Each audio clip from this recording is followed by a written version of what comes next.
He got on his knees for her, and the Don still pulled the trigger. Kyle Moretti was feared across the East Coast, but in that warehouse, he begged like a man with nothing left to lose. He offered money, territory, his life, anything to keep Serena breathing. Don Vittorio pressed a gun to his forehead and called love pathetic. Then came the click. Empty chamber. But the real trap was never meant to kill Kyle first. It was meant to make him watch her die. Picture the opening shot. The camera pans down from a blinding chandelier to find Serena Vale, totally unaware that the steel jaws of a psychological trap have just snapped shut. She just insulted the heir to a brutal criminal empire. A street-level thug would have pulled a weapon. But Kyle Moretti possesses the terrifying, ice-cold restraint of a true megalomaniac. He just watches her and smiles. Let's pause right here, because you and I need to unpack this disaster together. In exactly 3 weeks, she will wake up in his dark sheets, hands stained red, entirely consumed by her captor. The quiet, devastating life lesson here. The human mind will absolutely normalize a monster if it means living to see tomorrow. This hotel was never a celebration. It was a hunting ground. The lighting in this scene is harsh, exposing the ugly truth about dirty money. Proximity to it completely rots your sense of reality.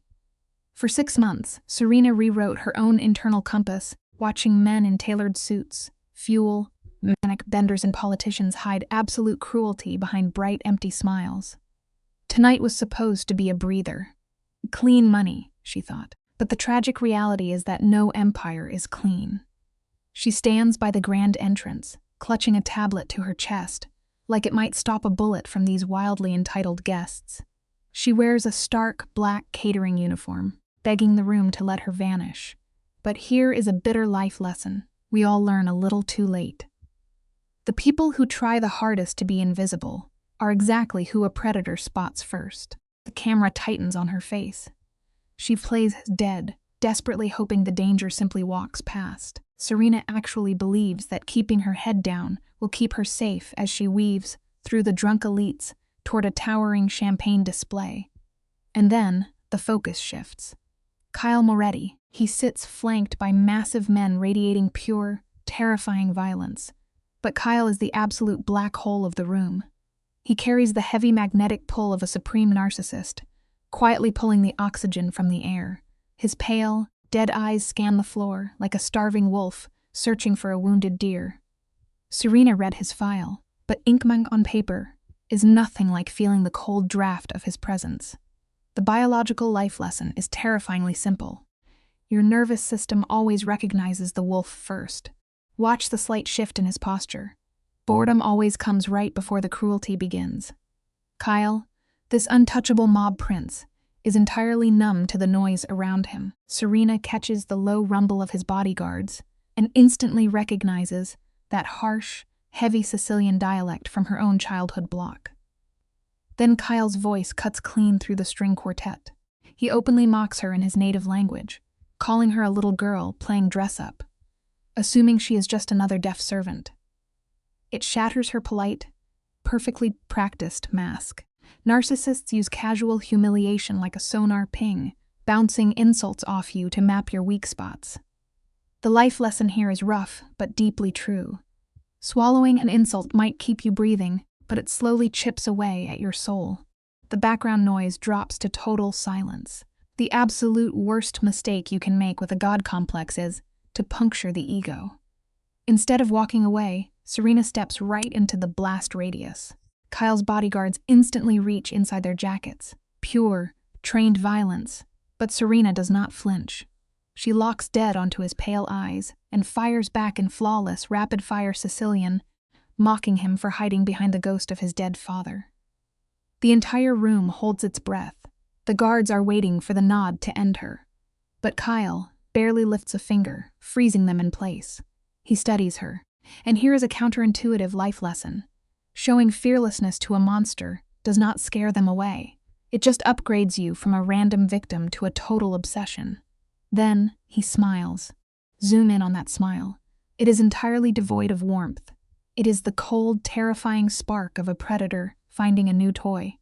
Switching smoothly back to unaccented English, Kyle openly admits she impressed him. Serena stays entirely defensive, her voice trembling just slightly, telling him to find a better hobby than tormenting the hotel staff. A guard mutters a lethal threat, but Kyle ignores him completely. His tunnel vision is locked on her. He demands her name.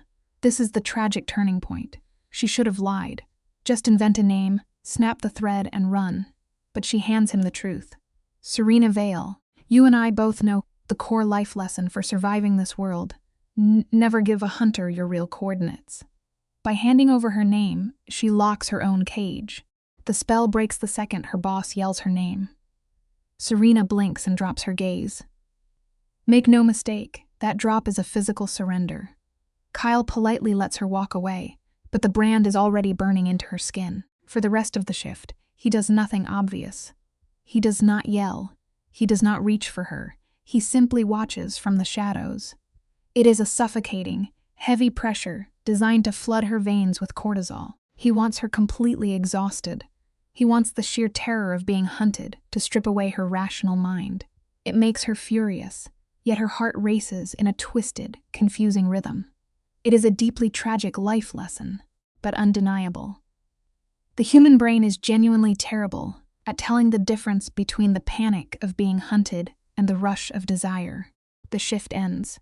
The camera follows Serena as she strips off the uniform, stepping out into a massive, echoing concrete parking garage. The lighting is sickly and yellow. We all know this scene. This is where the horror truly drops. Footsteps echo off the walls behind her, and her brain immediately slams into a desperate survival mode. She weaves her car keys between her fingers, as if a tiny sliver of metal will stop an organized crime syndicate. She speeds up. The shadow behind her matches her pace. A voice calls her name. The bitter psychological life lesson here is hard to swallow. Society trains us to politely ignore our gut instincts so we do not look crazy in public. But choosing politeness over panic is exactly how the innocent gets swallowed by the dark. Her eyes dart to the heavy, unnatural bulge under his dark jacket. This is exactly how men like Kyle operate. They never bloody their own hands. They delegate the terror. The massive guard casually mentions that Mr. Moretti wants to see her. In one breath, all her brave little boundaries are smashed into dust. The man makes it implicitly clear that running is useless. Kyle is fixated, and the Empire ensures he gets what he wants. She realizes her weekend self-defense classes mean absolutely nothing against a billionaire's private army. The real-life lesson is chilling. Captivity does not begin when they slide the deadbolt locked. Captivity begins the very second you realize your freedom was only ever an illusion. She lets out a broken, hysterical laugh and stops fighting. Hold the frame right here. Stick with me, because we need to look at this moment together. It is 2 a.m, an empty, freezing, concrete tomb of a garage. This human brick wall is telling her to get into a car with a known mob boss. Every single cell in her blood is screaming at her to run toward the distant streetlights. But a horrible, twisted curiosity hooks her. She remembers his pale eyes. He looked at her like a broken puzzle he wanted to crack open. These men do not feel love. They only understand possession. And heaven help her, she wants to know why he chose her. The ultimate life lesson here: never mistake the terrifying gravity of the abyss for a safe place to land. She whispers that she will give him 5 minutes, walking toward the pitch-black sedan. The tinted window glides down, and Kyle casually tells her to get in. Serena tries to hold a pathetic line of defense, insisting they can talk right there on the freezing concrete. Watch his face. It is pure, arrogant amusement. He complains about the winter wind and drops her first name, forcefully injecting a weird, fake intimacy to tear down her last wall. So, she gets in.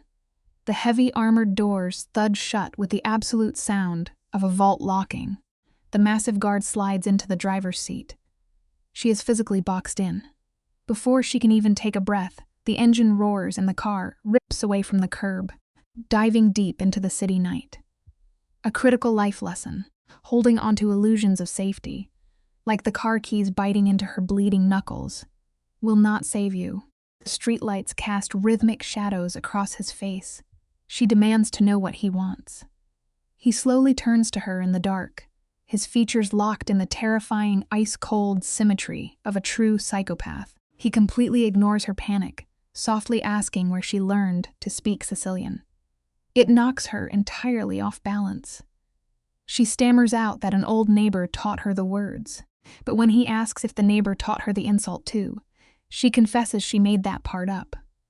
The shift of the Kowalkar is palpable. He is absolutely fascinated by her reckless nerve.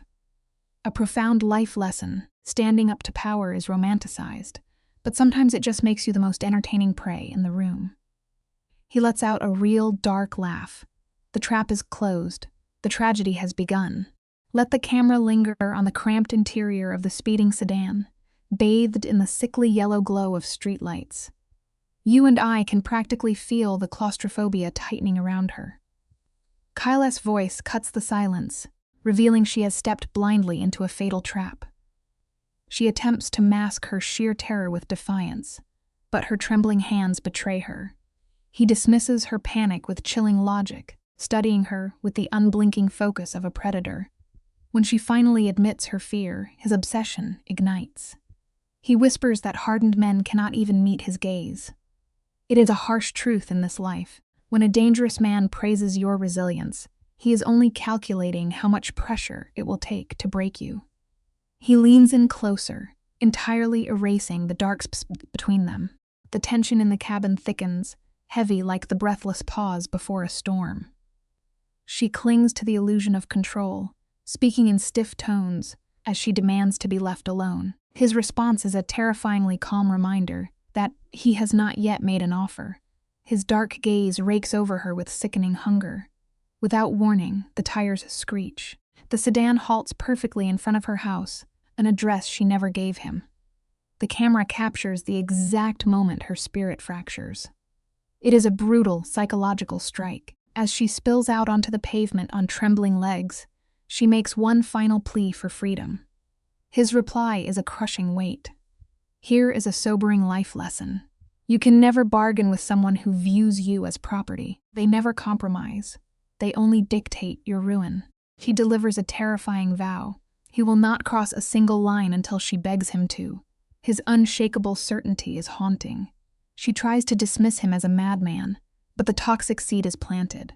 As the taillights fade, she is left drowning in adrenaline.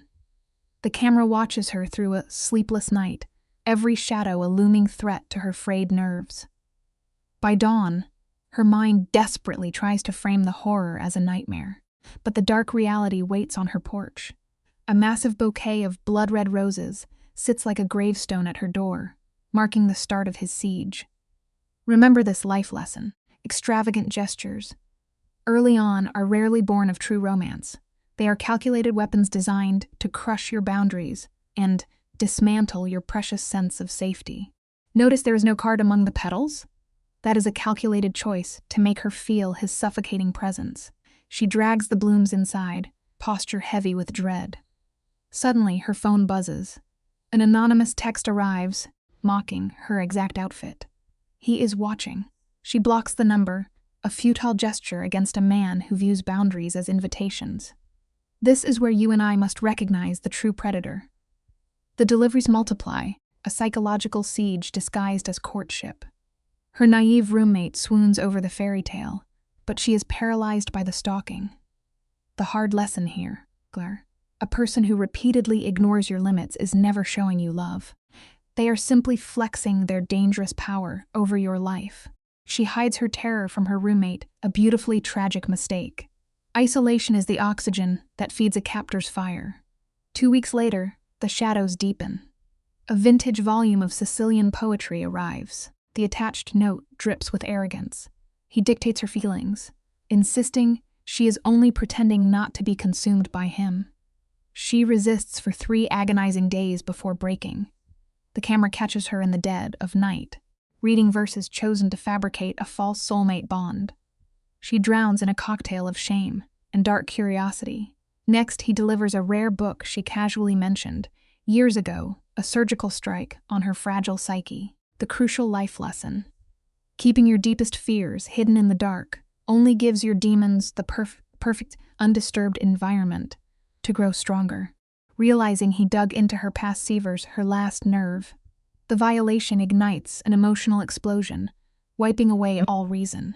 Fueled by raw fury, she marches into his syndicate's opulent restaurant, demanding an audience. Let us hit pause here, because you and I both know a mastermind never leaves things to chance. A towering enforcer steps from the shadows.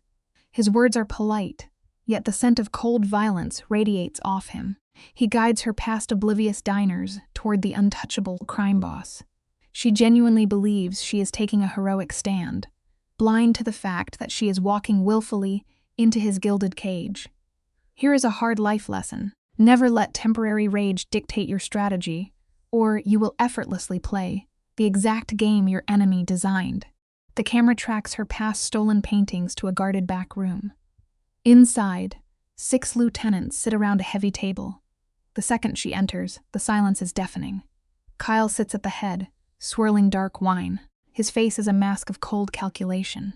Without breaking his predatory gaze, he dismisses his men. An older enforcer tries to protest, but Kyle's suffocating dominance instantly crushes the room. The men file out, the door clicks shut, locking the lamb in with the wolf. A wicked smirk touches his lips as he whispers he never expected her to come to him. This scene offers a painful life lesson. We always believe we are clever enough to outplay a monster, but getting too close to that kind of dark power will intoxicate you long before it finally destroys you. She stands rigid, fists trembling as she demands he stop the gifts. Kyle stares through her, his refusal a smooth whisper. No. She accuses him of playing games, tragically blind that he sees humans as disposable chess pieces. He rises with the terrifying grace of a predator, admitting he has been studying her. Stepping into her space, he weaponizes his dark presence to completely scramble her senses. Her instincts scream to run, but the twisted gravity of a trauma bond is pulling her under. Her voice breaks as she begs him to leave her alone. He smoothly reframes his obsession as an unavoidable romantic destiny. Here is a chilling life lesson. True evil rarely shoves you into a cage by force. It patiently manipulates your mind until you willingly walk inside and turn the lock yourself. She uses denial as a shield, insisting she feels nothing for him. With cruel precision, Kyle strips away her reality. He frames the armed thug from earlier as a polite invitation, normalizing the insanity of his violent world. Then, he promises she is safe with him, textbook gaslighting that forces her to seek comfort from the monster causing her fear. When asked what he wants, he confesses a dark obsession, feeding her ego while chaining her mind. The tragedy peaks when he blames her for speaking to him in Sicilian on day 1, shifting the fault of his madness entirely onto her. Here is a bitter life lesson. The second you choose to entertain the darkness, you make yourself a permanent target for its watchful, unforgiving gaze. She tries to anchor herself, but his manipulation is relentless. He whispers she made herself visible, disguising a threat as a vulnerable confession. He admits his cruelty, weaponizing fake honesty to bypass her emotional defenses. Being seen with him has made her a target. Do you see the strategy? He positions himself as both the ultimate danger and her only protector. When she begs him to stop the roses, he refuses, ensuring her reality remains fractured. As she flees, he tells her she knows where to find him, once she stops lying to herself, planting the idea that their tragic union is inevitable. Here is a life lesson. When a dangerous person tells you exactly who they are, believe them instantly. There is zero romance in a monster's cold gaze. 3 days pass, allowing the poison to incubate before violence erupts. She steps into the echoing shadows of a parking garage. 2 men emerge from the dark. Adrenaline floods her veins. She grips her keys between her knuckles, bracing for a fight. Then, one thug smirks and whispers Kyle's name. Her blood turns to ice. The mobster's sick prophecy has arrived. She fights like a cornered animal, striking one man, and makes a desperate sprint. She barely makes it 10 feet before an iron grip snatches her. Her screams echo as the trap finally snaps shut. This terror is the exact catalyst needed for his manipulation. Here is a grim life lesson. A toxic predator will happily let other wolves hunt you, just so they can dramatically swoop in and play the role of your ultimate savior. A hand clamps over her mouth, plunging the garage into darkness. This sensory void perfectly primes her for a trauma bond. Slow, deliberate footsteps echo on the cold concrete. What follows is an exhibition of calculated brutality, a sickening thud, a desperate scream tearing through the shadows. When the lights flicker back, Kyle stands there like death itself. One man is motionless. The other kneels with Kyle's gun at his skull. Kyle's dead eyes lock onto Serena, studying her torn jacket. Her completely shattered brain actually confuses his horrific violence with profound safety. He is cementing his role as an omnipotent savior. It is a dark truth we must always remember in life. When a monster is the one who steps out to rescue you, the emotional debt is never canceled. It is only delayed. Serena is paralyzed by shock as Kyle flips a terrifying switch, revealing the ice-cold emotional mastery of a megalomaniac. 1 second, his face is pure murder. The next, a chilling calm. He presses his weapon to the attacker's skull, extracts the name Salvatore Viscari, and watches his men drag the body away. Silence floods the garage. Kyle turns towards Serena, moving with the predatory grace of a wolf cornering a deer. She begs to go home, but his sick pathology takes over. He strips her of all choice, declaring her apartment compromised and locking her in his web. It is a vital lesson about survival. We often believe that being shielded keeps us safe, but true security is never found by surrendering your free will to a man who thrives on absolute, terrifying control. Let us look at this pivotal moment together. The pale light catches Kyle's scarred knuckles as he offers his hand. Every alarm bell in Serena's mind screams to run, but bone-deep exhaustion hijacks her rational brain. In a tragic precursor to Stockholm Syndrome, she suffers from the exact monster who endangered her. Her trembling fingers finally meet his. He drives her out to a heavily fortified estate. The camera lingers on towering stone walls and thick iron gates, perfectly mirroring the psychological cage he is building. As those heavy metal doors slam shut with a sickening echo, the grim reality of her decision sets in. You and I must remember this vital truth. Exhaustion frequently masquerades as genuine consent, quietly pushing us across heavy boundaries we can never uncross. This estate is a masterclass in psychological intimidation. The manor reeks of wealth and quiet surveillance, establishing Kyle as the god of this domain.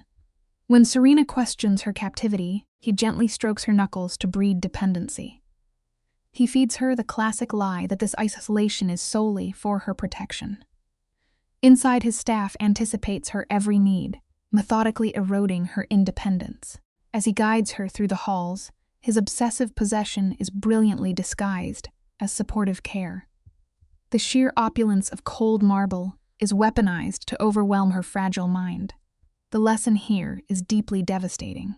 Wealth and material grandeur are frequently used as beautiful gilded cages, designed solely to make a person utterly blind to their own sudden captivity. Beneath the wealth lie the quiet markers of a predator, the scent of tobacco, a discarded jacket. Leading her past dark portraits, Kyle asserts absolute dominance. He leaves her in a guest room with no timeline for release. When she pushes back, he weaponizes the rival threat of Viscari to justify his control. Serena tries to anchor herself, logically stating she means nothing to him. His response is a chilling physical violation. He steps dangerously close, tracing her jawline to stake a tactile claim. His quiet dismissal of her logic reveals a dark reality about psychological obsession. To the fixated mind, the victim's perspective simply does not exist. It is a profound lesson about human nature. You can never logically reason your way out of someone else's dangerous delusion. Step into this room with me and watch the exact moment the air goes dead. The interruption is sudden, and Kyle's simulated warmth vanishes, replaced by the flat stare of a killer. The camera lingers on Serena, capturing her wild, agonizing cognitive dissonance. Logic screams that she should want this man to suffer. Yet, watching him embrace his brutal nature sends a sickening panic through her chest.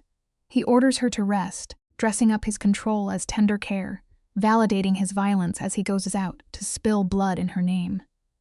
His cold certainty does not make her run. It gives her a twisted sense of safety. It teaches us a harsh truth. Seeking shelter in the shadows of a monster only guarantees your own destruction. The camera pans across her beautiful, terrible cage. These quarters are built to pacify, using extreme luxury to overwhelm her nervous system. She steps into the shower, frantically scrubbing her skin to wash away the physical memory of the assault, standing until the water runs freezing cold. Outside, she finds fresh clothes, tailored exactly to her measurements. It is a clinically terrifying detail, showing Kyle mapped her dimensions long before the abduction. Serena forces this reality down, plunging into deep denial.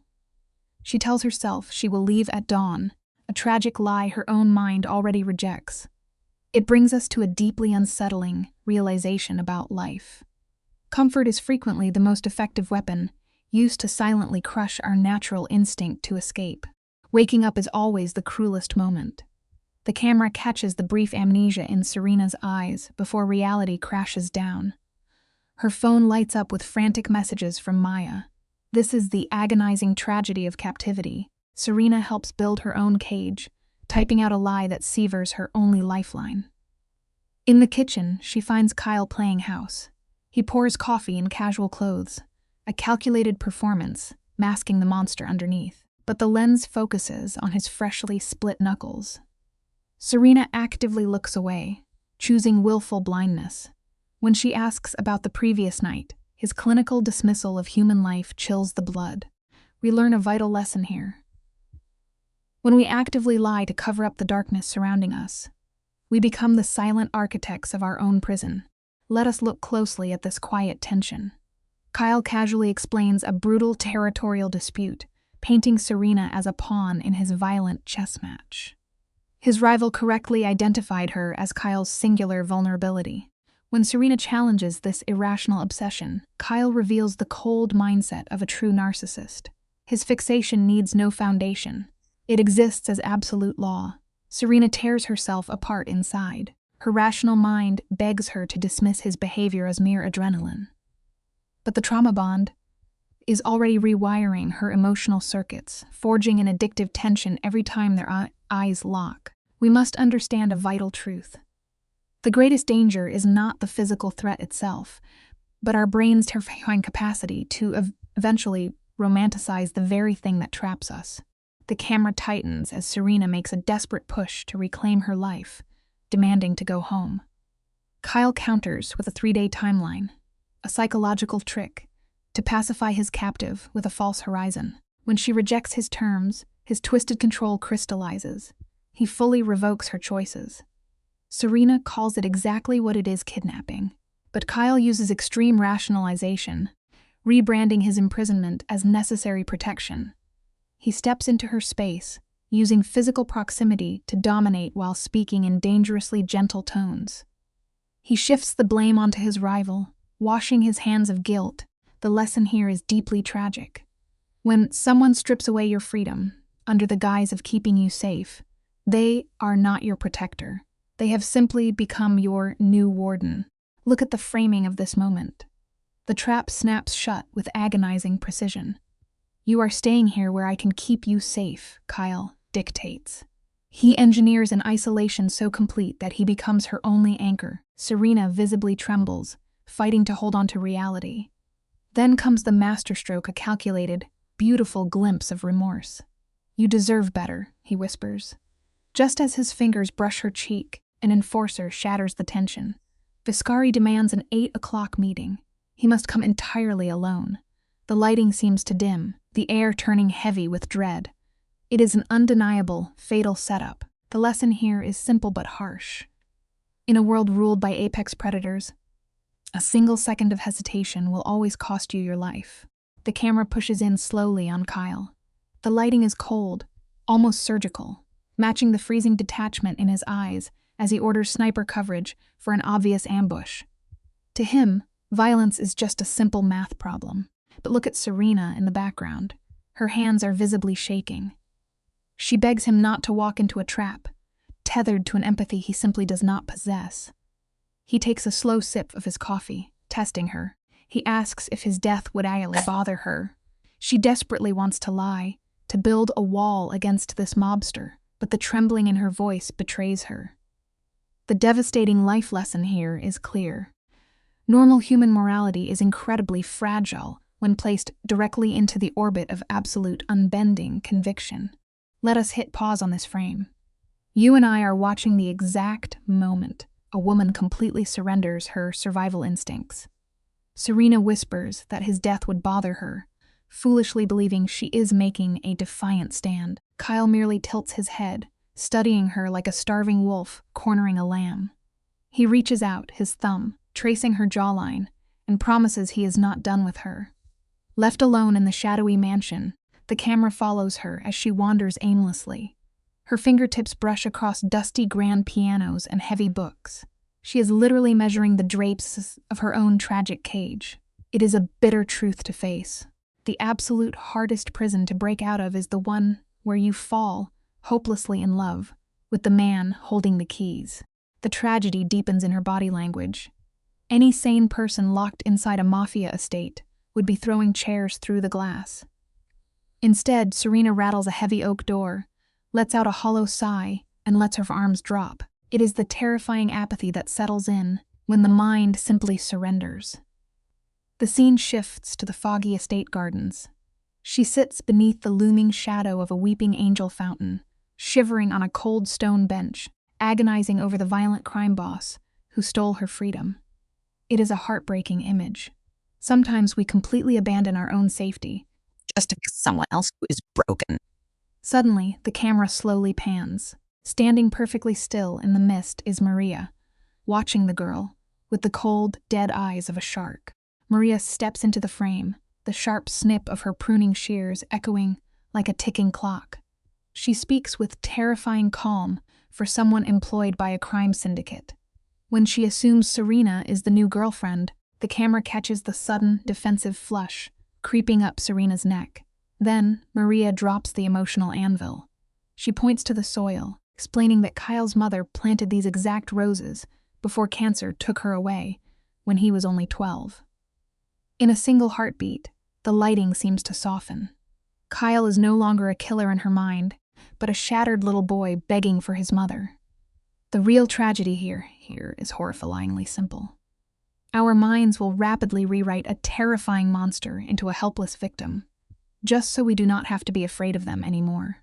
Notice how the scene frames this manipulation. Maria's soothing tone almost makes us believe that a walk in a walled garden is a romantic gesture. They stand together, severing roses from their stems, while Serena forgets she is a captive. Then, the dialogue turns razor sharp. Maria leans in, her voice a harsh whisper, warning that Kyle might be a decent man, but he is fundamentally unsafe. She tells the girl to run, but the camera lingers on Serena's frozen posture. She stares at the thorns, paralyzed by the fear of testing her cage. It is a crushing cinematic beat. The brutal lesson here is that the longer you sit around, justifying someone else's toxic behavior, the harder it becomes to finally save yourself. Maria spells out the looming tragedy, warning that the underworld leaves deep, irreversible scars. As the lighting shifts to a heavy night, Kyle vanishes into the dark with armed men. The camera stays fixed on Serena. She paces the expensive floors for hours, checking the clock like a terrified spouse. At 1:30 in the morning, heavy tires crunch against the gravel. The door swings open, and Kyle steps into the dim foyer. His shirt is completely soaked in the dark blood of another man. Any rational human would run screaming, but Serena's shoulders drop in exhausted relief. It is horrifying how trauma warps the mind, making you run desperately into the arms of the exact nightmare you should be escaping. The director frames this agonizing shot.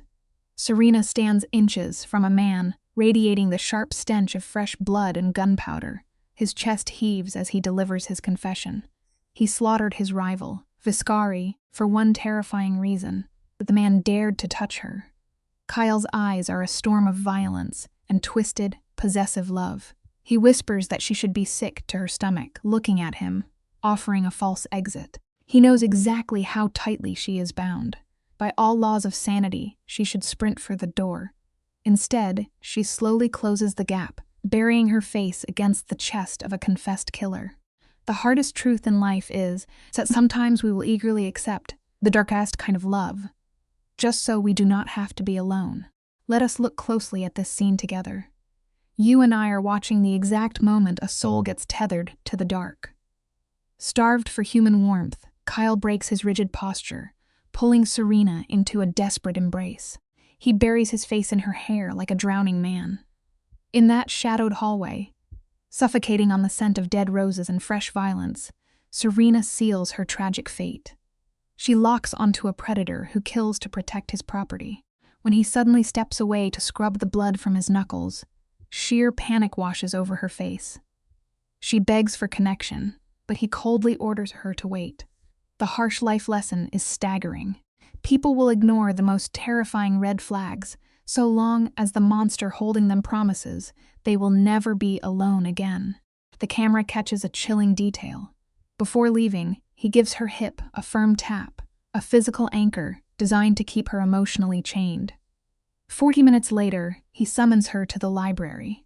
The blood is scrubbed clean, but the room feels freezing. He sits back and drops a devastating bomb. He is engaged to the daughter of Don Vittorio, the apex predator of the underworld. He delivers this nightmare with zero emotion. Then comes his masterstroke. He declares he will shatter a massive mafia peace treaty, placing the blame entirely on her. The sheer guilt visibly crushes her shoulders. The sad truth we must learn is this: never take the blame when a toxic person burns their world down. They always intended to strike the match. They just needed you to hold the gas. The tension reaches a boiling point. Kyle cranks up the psychological torture by framing this broken engagement as a full-blown declaration of war. Watch Serena's body language. She practically folds into herself, weeping that she is just an ordinary girl. In response, Kyle deploys his heaviest weapon. He invades her personal space, his shadow swallowing hers, and drops the word love. He praises her trauma response, marveling at how she never flinched during their first meeting. It is cinematic love bombing at its darkest. He feeds her desperate craving to feel special. It is agonizing to witness, because life offers a very harsh reality. True monsters do not actually fall in love. They simply scan your soul, locate your deepest vulnerability, and forge a golden cage customized to fit it perfectly. The dialogue here is poetry of the damned. He paints vivid pictures, whispering about planting a rose garden just to watch her smile. It is a spectacular lie designed to mask his killer instincts. When a tear falls down her cheek, he wipes it away. The camera frames this not as comfort, but as an act of physical dominance. He swears that losing her would be worse than any cartel war. And right there, Serena breaks. She admits that while his violence disgusts her, she feels incredibly safe in his shadow. It makes you want to reach through the screen. This brings us to a painful life lesson. A broken mind will fiercely cling to the very poison destroying it, if that poison acts as a shield against the rest of the world. He presses his forehead to hers, locking the door to their ruin. The final shot is a masterpiece of fatalism. They silently agree to drive off the emotional cliff. Then comes the kiss.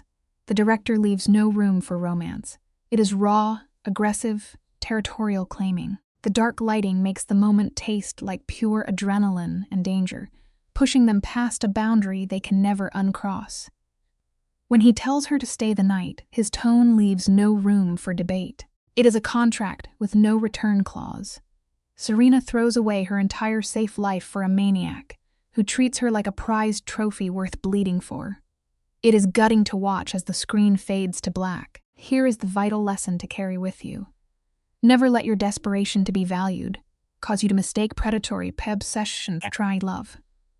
Shy tosses every survival instinct out the window.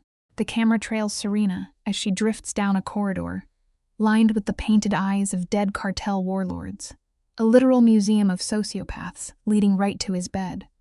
Serena, who spent her life outrunning danger, willingly erases her identity for him. Morning always comes, and daylight strips away the fantasy. Her bruised lips are physical evidence of her surrendered power. Yet, the moment he pulls her against his chest, her logic dissolves. He asks if she regrets it, a cruel test to confirm his control.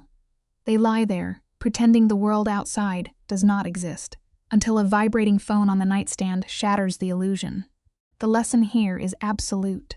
You can lock the heavy doors and draw the curtains, but you can never hide from the brutal consequences of your choices.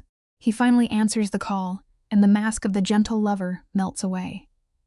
Stick with me here, because this is where the perfectly constructed lie completely falls apart. We watch the warmth drain from his face, his eyes hardening into lethal ice. The Bellicaro family knows the engagement is broken, and Don Vittorio demands an immediate meeting. For the very first time, raw panic flashes across Kyle's face, and Serena sees every terrible second of it. He tells her plainly that choosing her has painted a massive target on her back. The sheer terror takes hold of her, her chest heaving as her breathing spirals out of control. She is entirely trapped in his gilded cage. The truth is bitter and unforgiving. You can never build a safe, peaceful life on top of someone else's dangerous secrets. Kyle orders her to remain locked inside the compound, using that classic tactic of calling a prison a safe house. He actually believes he can face a ruthless mafia boss and walk away breathing. Grabbing her face, he makes a desperate promise to fix a completely shattered reality, kissing her as if branding her skin before he departs. The camera lingers on Serena as she watches him strap on his mobster armor. In that heavy silence, something inside her permanently breaks. She finally understands her doom. The harsh truth of life is that ignoring the red flags does not make them disappear. It merely wraps them tighter around your neck. She paces the cold stone floor, utterly trapped by her dependence on a man who just willingly marched straight into a slaughterhouse. By the time the sun sets, her nerves are entirely shredded. She stands glued to the glass, begging the universe for his return. But the heavy headlights rolling up the drive do not belong to Kyle. 6 black cars smash through the iron gates. Let us watch this tragedy unfold together. This is the exact moment his massive ego destroys everything. A guard grabs her arm, screaming a warning over the sudden chaos. Gunshots ring out, glass raining down like shattered diamonds. Serena drops to the floor, curling into a tight ball as men die in the shadows around her. Then, an agonizing silence falls, just the slow, terrifying click of dress shoes striking the marble floor. Don Vittorio steps into the room, cold as an open grave. Life teaches us that arrogant pride always invites destruction. Now the camera pans to a completely different breed of monster. Don Vittorio stares down at her as if studying a crushed insect. A freezing, empty smile touches his lips as he asks aloud if Kyle is truly willing to bleed for her. With his silver hair and tailored suit, he looks like a gentle grandfather, but it is a flawless mask, hiding 40 years of pure murder. The visual contrast is sickening. The gorgeous white marble is painted crimson, a loyal guard lying dead with his skull, caved in just feet away. Serena goes completely blank, her mind shutting down simply to survive the immediate trauma of the slaughter. The simplest life lesson you will ever learn is that monsters rarely look like monsters in the light of day. They usually look exactly like the nicest guy in the room. Notice the absolute disgust dripping from Vittorio's voice when he orders her to stand. He is flanked by dead-eyed young thugs, men whose souls have been hollowed out by the syndicate. The old man circles Serena slowly, treating her like cheap meat on a butcher's block, openly mocking her trembling face and fragile body. But here is the detail that truly triggers his rage. He cannot fathom how a total nobody ruined his grand design. To this man, his own daughter is merely a chess piece, bred entirely to secure a massive business merger. His cold brain cannot compute that Kyle chose messy feelings over a shiny mob princess. It is a heavy truth to carry. When you treat people like property, you will never understand the undeniable power of actual human connection. The hatred radiating from this man suffocates the room. Pinned against the wall, Serena desperately stammers she only survived by cursing at Kyle, in his native tongue. a defiance he loved. Vittorio just releases a hollow, bone-chilling laugh. He coldly states that marriage is a business transaction. His heavy hand clamps onto her jaw so violently that dark bruises instantly form under her skin. He is not mourning his daughter's broken heart. He is merely embarrassed. 3 years of careful planning destroyed, leaving him looking weak before the rival families. In his twisted reality, a public insult requires a body bag. He whispers that she will be his bloody message. The lesson here is grim. Sometimes the most devastating violence is born from a fragile, wounded ego. With a single, silent nod, the illusion of choice is violently ripped away. Her primal survival instinct takes over and she bolts. But her fragile frame is useless against trained killers. A massive enforcer snatches her out of the air like a discarded rag doll. She kicks and screams until Vittorio blandly orders them to gag her because the noise offends his ears. A rough cloth is shoved into her mouth as they drag her away. Through the shattered door frames, the camera catches Maria, the housekeeper, frozen in absolute terror. Her hands tremble, a woman entirely broken by years of looking the other way. They throw Serena into a heavy vehicle, reeking of expensive leather and fresh gunpowder. The sad truth remains. Staying silent around evil eventually makes you a prisoner to it. The coarse fabric of the gag tears at her mouth, and thick zip ties bite so deeply her fingers turn numb. Vittorio slides into the front seat, calmly lighting a cigarette, while leaving the dead behind like rubbish. He orders the driver to Kyle's old warehouse, a deeply poetic location for a murder. You and I are watching a textbook narcissist direct a theatrical tragedy. It is all about marking territory. The thug beside Serena casually scrolls on his phone, while she slowly suffocates in her own panic. She knows the true horror of this scene. Kyle has absolutely no idea she has been taken. The dark drive stretches for 20 agonizing minutes into a desolate industrial wasteland. A tough pill to swallow is that sometimes pure isolation is the silent weapon that destroys you first. The heavy cars idle outside a decaying structure, choked with rust and shattered windows. Vittorio steps out, stretching his spine as if arriving at a luxury resort rather than a slaughterhouse. He orders his men to drag her into the gloom and call Kyle, demanding he arrive entirely alone. They pull her into a suffocatingly dark room. A few cheap fluorescent bulbs hum to life, revealing a single steel chair bolted to the cracked concrete. Serena's heart drops. The floor beneath the chair is painted black with layers of old blood. They strap her wrists and chest down so tightly she can barely draw a shallow breath. When they finally rip the gag free, she gasps, her throat burning and raw. Life rule number 1. Never walk blindly into the dark, just because someone told you it was safe. Vittorio drags over a rusted folding chair, crossing his legs as if settling in for an espresso. In a dead voice, he asks if she knows the dark history of this room. She weakly shakes her head. He explains the man named Viscari was tortured and executed right where she sits, by Kyle, exactly 3 days ago. A sickeningly thin smile creeps across Vittorio's face. He savors the tragic irony that Kyle murdered for her, in this room, and now she will bleed here because of him. Then, he lays the ultimate trap. If she wants to survive, she must look Kyle in the eyes, declare she never loved him, and break his spirit so completely that he returns to Isabella. The bitter lesson here is clear. Highly manipulative people will always force you to pull the trigger on yourself. Not a single muscle twitches as Vittorio lays out the alternative. If she refuses, he will force Kyle to watch them slowly torture her to death. That threat slams into her chest like a stone. She cries out that he is insane, but he calls it a practical business move. Let us examine this closely together. It is the perfect psychological snare. Destroy her own heart, or die horribly while destroying his soul. He rises slowly, dusting off his suit, giving her 30 minutes to decide before Kyle arrives. He vanishes into the shadows.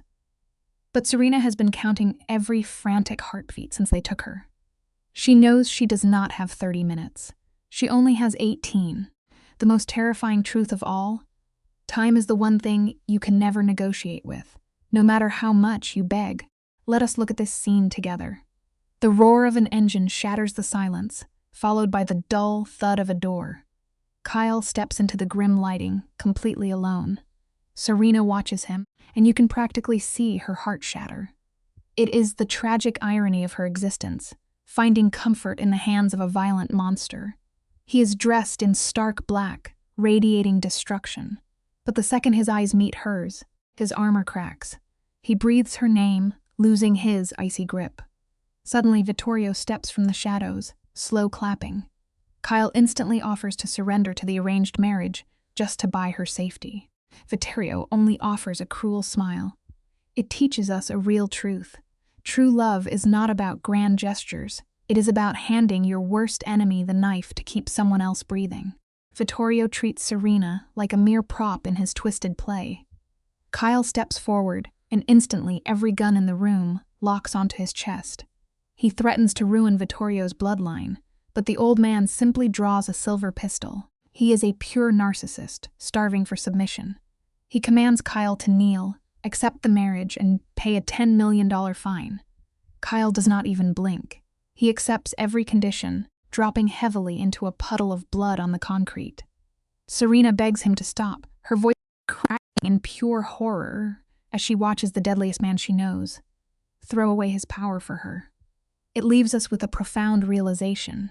The strongest people in your life are not the ones who never fall. They are the ones who willingly drop into the dirt so you can keep standing. Vittorio is not finished twisting the knife. He orders Kyle to beg.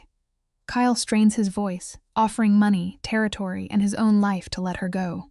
Serena cries silently, her spirit shattered.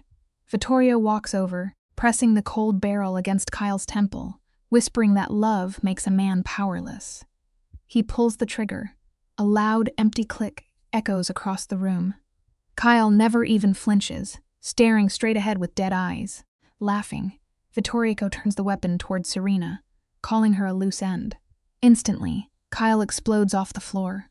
At that exact second, smoke canisters crash through the glass, filling the space with blinding gas. Here is a simple truth. Those who mock the love of others usually blind themselves to the real danger standing right in front of them. Stick with me, because this is where the power dynamic brutally shifts. Familiar hands grab Serena through the thick smoke. It is Kyle, cutting her loose and guiding her through the crossfire, like a predator, seeing perfectly in the dark.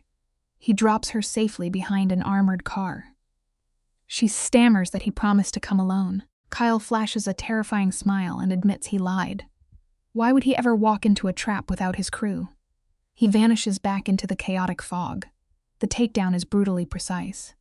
2 minutes later, the gunfire fades. Kyle walks out of the smoke, drenched in blood, dragging a beaten Vittorio by the collar. He throws the ruined man right at her feet. What is the takeaway here? Never mistake someone's willingness to suffer for an inability to completely destroy you. Look at how the frame captures this reversal. Don Vittorio chokes on his own blood, yet he still tries to play mind games. Kyle responds by slamming the old man into the pavement. Once, twice, he purposefully leaves him breathing. The absolute worst thing you can do to a narcissist is force them to live with public humiliation. Kyle orders his men to drag the body away as a warning. Then, in a split second, he transforms from a ruthless killer into a totally broken man. He pulls Serena against his chest, apologizing frantically. We witness the exact frame his tough exterior shatters. She just holds him, whispering that he saved her. It is a harsh truth. Sometimes the people who create the most chaos in your world are the only ones capable of making you feel completely safe. They stand holding each other in a room littered with shell casings and utter devastation. Kyle gives her a warning that sounds like a twisted promise. A life with him means constant, endless paranoia and violence. Any normal person would run. But this is where the camera lingers on the trauma bond, locking into place. Serena does not see a monster. She sees the man who kept her breathing. The blood does not scare her away, it pulls her closer. When she accepts this reality, a fierce, desperate relief floods his eyes. They kiss, and it is far from sweet. It is desperate, tasting like iron and sheer survival. Here is the lesson we all have to swallow. Trauma does not just break people apart. It binds them not together in profound ways that logic can never hope to untangle. You and I both know this choice comes with a massive price. Kyle severs his ties with the Bellicaro family for good, calling off the marriage. When Serena asks about the impending gang war, his calmness is chilling. He simply says they will win. The cinematic drive back to his estate is a masterclass in deep paranoia. He switches cars, loops around, shaking from invisible watchers. Serena, drained by the adrenaline crash, rests her head on his shoulder. By the time the sun breaks and they reach the compound, the brutal toll of this life is obvious. The grand mansion is scarred with bullet holes and shattered glass. It reminds us of a hard truth. Our external environment always ends up reflecting our internal chaos, no matter how much money we spend trying to paint over it. Let us observe the immediate aftermath. Kyle's crew is scrubbing the crime scene, washing away the horrors of the night. He guides her past the reinforced gates and locks them inside a secure room. Right here, the dominant boss facade shatters completely. He street-steps her face with an obsessive, trembling fear, terrified by how close he came to losing her. He openly admits that his own arrogant pride almost got her killed. His mind spirals with anxiety about future attacks, but Serena stops him. She pulls his focus back to the present. She sees the nightmare they are trapped in, yet she flatly refuses to run away. It shows us something vital. True loyalty is not about pretending the fear does not exist. It is about staring at the absolute worst-case scenario and choosing to stay anyway. In this dark cinematic world, intimacy is their only survival mechanism. The camera tracks them checking each other for wounds, documenting the physical toll. Kyle finally confesses he cannot control his obsession anymore. He is hopelessly in love. Serena feels the exact same pull, knowing full well she is dismantling his entire empire. She justifies it by tying her own worth to his capacity for violence. If a man will burn down the city for her, she must be valuable. Outside their heavy door, the sounds of hammers, boarding up windows echo like a ticking clock. War is here. The painful lesson is clear. Tying your value to how much destruction someone will cause for you is a tragic game. When violence becomes your love language, the only guarantee is that someone will bleed. She sleeps for 8 solid hours, her body finally crashing from the sheer weight of the trauma. Waking up, the room is empty and completely disorienting. Violent shouting bleeds up from the floorboards. She throws on an oversized shirt and creeps to the stairs. You and I need to carefully listen to this argument. A loyal capo screams at Kyle, warning him that shooting Vittorio was tactical suicide. The Bellicaro family will demand blood. But Kyle is totally blind to reason. He snaps back that the bullet was a brutal lesson for his enemies. He is burning a 3-year peace treaty to ash just to keep her. It leaves us with a devastating truth. When obsession takes the steering wheel, logic vanishes, and you will gladly crash your own life to prove a point. The tension shatters when a capo tells Kyle he is acting like a feral animal instead of a boss. Kyle instantly defaults to the only language he respects, pure violence. He threatens to hurl the man straight through the glass window if he speaks another word. The room goes dead silent. From the dark stairs, Serena watches 5 hardened criminals struggling to control the monster they call leader. The oldest capo tries to reason with him, asking if they will pay for this mess with cash or blood. Kyle looks him dead in the eye and swears he will burn his criminal empire to the ground, if it means keeping her. Here is the bitter truth about power. Wealth and influence mean absolutely nothing if you are a slave to your own unchecked emotions.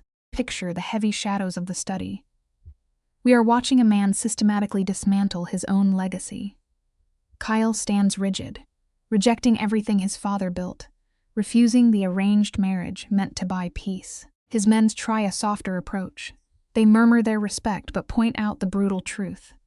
Serena is a civilian, and risking hundreds of loyal men for a fleeting romance is absolute madness. Kyle simply turns his back, shutting them down. As the men file out, the oldest capo pauses. He turns his weathered face and locks eyes with Serena. His expression is a devastating mix of deep pity and sheer disgust. Here is a simple, meaningful lesson. You might believe you are the star of a beautiful romance, but to the innocent people bleeding for it, you are just the disaster that ruined everything. You and I need to stop and really look at this quiet disaster. The heavy oak door clicks shut, and suddenly the silence is deafening. It is just Serena and Kyle now. Watch the way the shadows cling to his rigid shoulders. His hands are buried deep in his pockets, his jaw tight. This is the physical weight of a man totally losing his grip on reality. He is practically begging her with his eyes to validate his madness, to tell him he is not crazy for burning down a 3-year peace treaty for her sake. Meanwhile, Serena stands paralyzed, questioning if she is just a shiny new obsession. Listen closely to the lesson hiding in this tragedy. The moment you start fearing, the moment for your captor's emotional pain, more than your own physical survival, the psychological trap has already snapped shut forever. Listen to the ragged edge of Kyle's voice. He speaks about losing her, as if he is physically drowning in the dark. It is a raw, terrifying panic, exposing that she has become his only source of oxygen. When Serena whispers that she will stand by his fatal mistake, her voice fractures. That slight tremor is the tragic birth of total dependency, tying her survival to the very man who painted a target on her back. Look at how they clutch each other. Outside, the entire estate is arming for a slaughter, but they are completely blinded. His grand plan is to parade her before Don Vittorio and demand her absolute safety. The lesson here is undeniable and simple. Arrogance will always convince you that you can rewrite the rules of a brutal world, but it almost always just drags everyone into the grave. Serena knows they are walking straight into a slaughterhouse. Her instincts are sharp and true, but Kyle frames this suicide mission as a grand power play, foolishly believing the old man will respect his nerve. It is a heartbreaking miscalculation. Vittorio is a creature fueled purely by ego. He does not honor boldness, he violently crushes defiance. Kyle is dragging her right back into her darkest nightmare, forcing her to smell the rusted blood of the warehouse all over again. It is a heavy thing to witness, teaching us a very simple life lesson. The creeping anticipation of violence actually rots your soul far faster than the violence itself. Kyle chooses a public space, gambling that a crowd will protect them. Serena whispers that she is afraid, but her hollow eyes reveal the truth. Trauma has completely burned away her capacity for fear. Watch how the camera lingers on Serena as she undergoes a devastating mental reset. The tension in the dimly lit room is utterly suffocating. She is trapped inside a fortress of cold steel and loaded weapons. Kyle holds her close, instructing her to bury every natural human emotion. He makes her stare into the vanity mirror until the raw terror in her eyes hardens into cold, dead ice. It is a brutal, agonizing transformation. It brings you and I to a profound and simple life lesson. Sometimes, just to survive the darkest storms, you have to completely extinguish the innocent person you used to be. She is shedding her soft skin out of sheer necessity. If she steps out that heavy wooden door, showing even a single drop of weakness, these hungry wolves will tear her apart in a matter of seconds. A day later, the innocent girl is entirely gone. Notice the heavy dark clothes and the vacant, freezing stare. It is a tragic camouflage meant to hide her in a room full of seasoned killers. Kyle watches her with a possessive hunger, proving the absolute toxicity of their bond. He offers her a quiet exit, knowing perfectly well she is tangled in his web and cannot walk away. He pulls her tightly against his chest, claiming her, spiking her adrenaline to ensure her blind loyalty. It is a chilling display of manipulation, leaving us with a simple life lesson. The one pulling your strings will often use affection as a loaded weapon, convincing you to march directly toward the firing squad with a smile. It is a sweeping tragedy dressed as romance, and they are both dancing blindly into the grave. Let's sit in the back of this car together, because the atmosphere is practically choking them.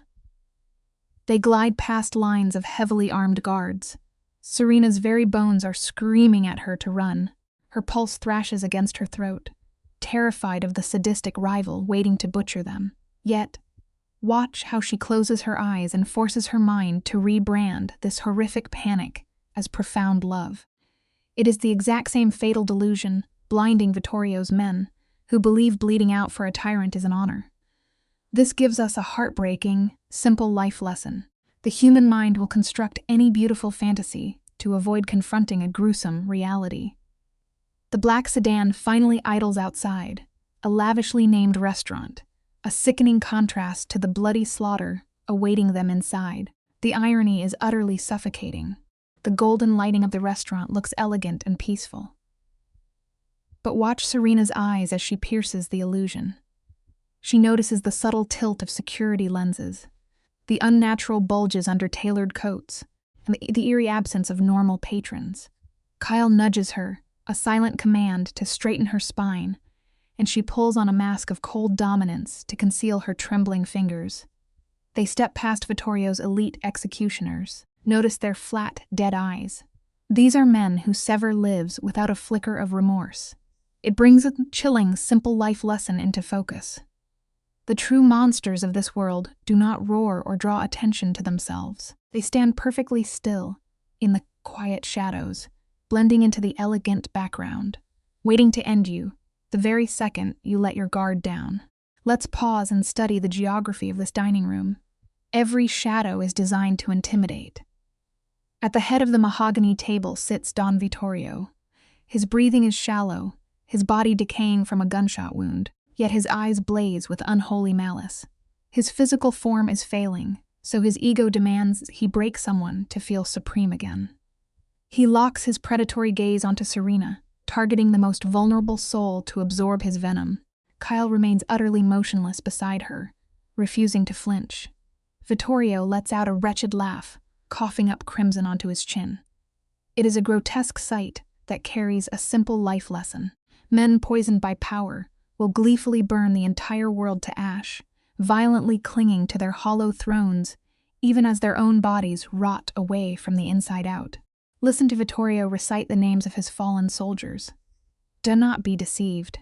He feels zero grief for those lost lives. He is only enraged that his grand legacy suffered a scratch. He is a dying king throwing a tantrum, eager to watch his empire turn to dust if it guarantees Kyle's agony. Marco leans in, pleading for logic, but the old Don merely amplifies his venom, hurling filthy insults at Serena. You can see the muscles in Kyle's jaw feather, ready to erupt, but Serena slides her trembling hand over his to anchor him. It is a tragic irony. He demands honor for the woman he just marched into an execution chamber. This reveals a harsh, simple life lesson. In a world ruled by arrogance, a slightly bruised ego is infinitely more dangerous than a broken heart. Egos are what truly start wars. Watch the precise moment this fragile negotiation plummets into the abyss. Marco desperately tries to bridge the gap, sliding offers of wealth across the table. But for a fading tyrant like Vittorio, currency is meaningless. He demands submission. He commands Kyle to fulfill the old marriage, reducing Serena to dirt on his shoes. In response, Kyle aggressively laces his fingers through Serena's in plain view. It is an unforgivable insult to the Don. Kyle keeps pushing logic, offering endless territory, entirely missing the truth. Vittorio grits his bloody teeth and forces his rotting body to stand. The dreadful silence confirms it is over. The life lesson here is brutal and simple. You can never use logic to negotiate with wounded pride. To a man completely consumed by ego, any compromise is just a blade to the chest. The heavy shadows of the room swallow the old man as he delivers his death sentence. He turns his back, dismissing her existence entirely. But right here, the camera pushes in. Serena forces air into her terrified lungs. She confesses she is a nobody, and this brutal honesty actually unbalances the tension. Then, she strikes the ultimate nerve, declaring that Kyle belongs to her in a way Vittorio never possessed him. The mobster chuckles, a dry sound, mocking the fragile concept of love. Serena does not blink. She tells him his vast empire is merely cold terror masquerading as devotion. It is an act of pure poetic suicide. Watch her trembling hands, and you will learn a vital truth. Never underestimate a soul with absolutely nothing left to lose. Strip away their safety, and they will forge your own ugly secrets into a blade, driving it straight into your dark heart. Let us pause the film right here, because you and I are watching a tragic miscalculation unfold. Serena has just dropped a psychological bomb on Vittorio, exposing how far Kyle will go for her, but she misses the fatal flaw in her script. You never threaten a tyrant who views himself as a god. Watch the lighting catch Vittorio's face. He flashes a chilling, microscopic smile, revealing the hollow eyes of a predator divorced from human morality. With a flick of his wrist, he orders her execution like he is asking for a glass of wine. Marco reaches for his weapon, and Kyle immediately throws his own body into the direct line of fire. The fragile illusion of diplomacy shatters. The tragedy unfolding leaves us with a bitter truth. You can never use human logic to talk a monster out of being a monster once the bloodlust has taken over. Picture this scene exploding onto the screen. The alleyway ambush is a masterpiece of suffocating chaos. Gunfire violently tears through the damp night air. Serena experiences a total mental collapse, folding into a terrified crouch, while Kyle physically drags her over the wet pavement. The atmosphere is choked with the sharp scent of gunpowder. A sensory nightmare she will never forget.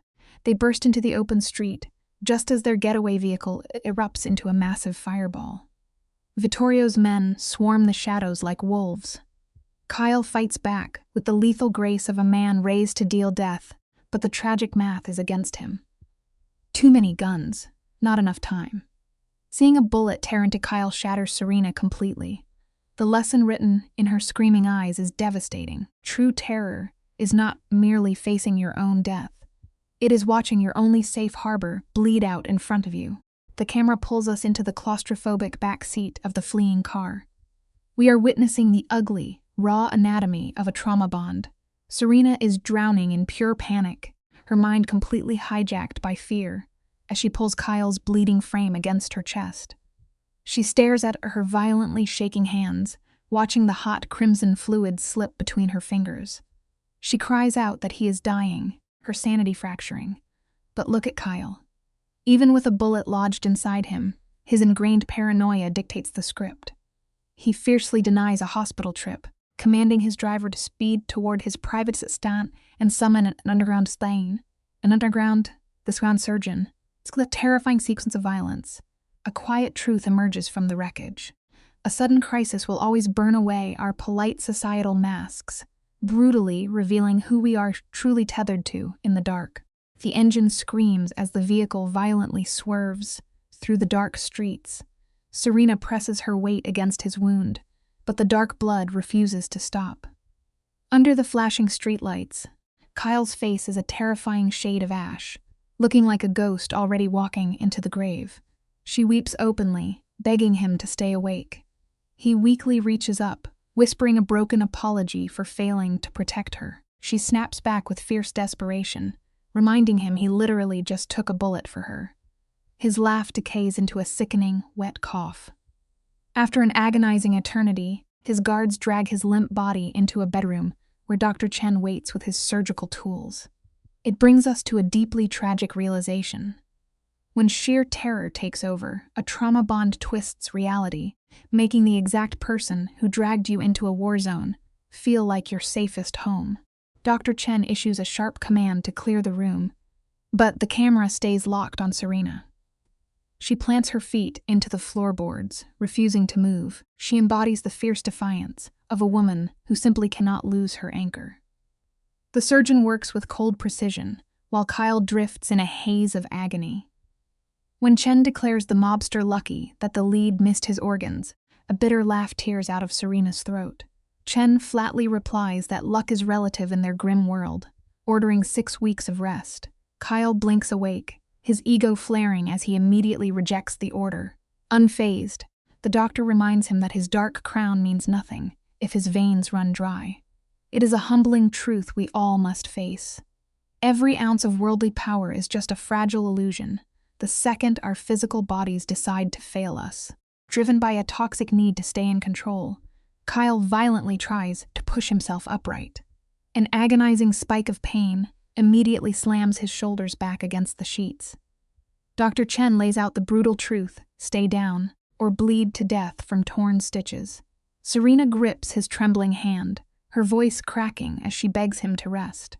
The hardened mobster studies her frightened face, swallows his massive pride, and closes his eyes. Before leaving, the doctor drops a haunting observation. Having treated Kyle's ruthless father, he admits he has never seen Kyle look at anyone with such vulnerable obsession. Serena drops into a chair, completely numb to the thick blood drying on her clothes. There is a profound tragedy in her empty stare. When you anchor your survival to one flawed person, keeping their heart beating becomes your only purpose in life. Serena's nervous system is completely shattered.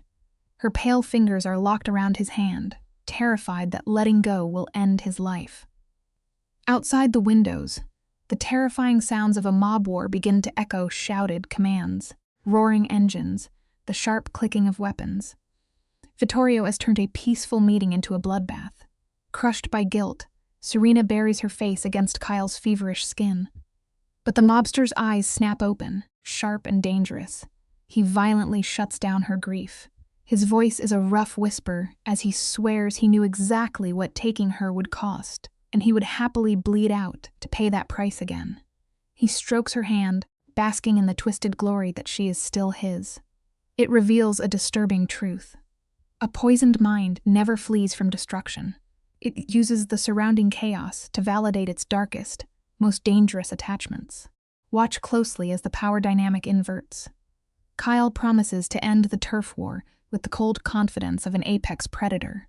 Serena's logical mind knows this is a lie, yet her trauma bond forces her to swallow it as truth. For 12 agonizing hours, they are sealed inside a dark room thick with the stench of copper and sweat. Kyle is plunged into physical hell, thrashing against the sheets in the grip of night terrors. Serena surrenders to the caregiver role, managing his painkillers and wiping his burning forehead. As morning breaks, his fever fades. True to his nature, his first instinct is to rise and return to the war zone. But Serena stuns us. She places her hands on the lethal mobster's chest and forcefully shoves him back into the mattress. The lesson here is beautifully tragic. Sometimes, the only way to save a highly destructive soul is to become the one immovable force they simply cannot control. His tactical mind simply refuses to shut off. He hoarsely demands his lieutenants enter for a war council. But Serena steps in front of the door and crosses her arms. In this single frame, she evolves from a terrified hostage into his warden. Reminding him of the bullet he just took, she demands he stay in bed. The camera captures a breathtaking shift. The aggressive mob boss actually glitches. His terrifying aura melts into a quiet, obedient state. Sitting on the mattress, she leans close. He reaches up, tracing her jawline as if she is the only real thing left on Earth. He confesses his deepest fears, and she tries to shoulder the guilt for the bloody ambush. He sternly silences her, refusing to let her carry that weight.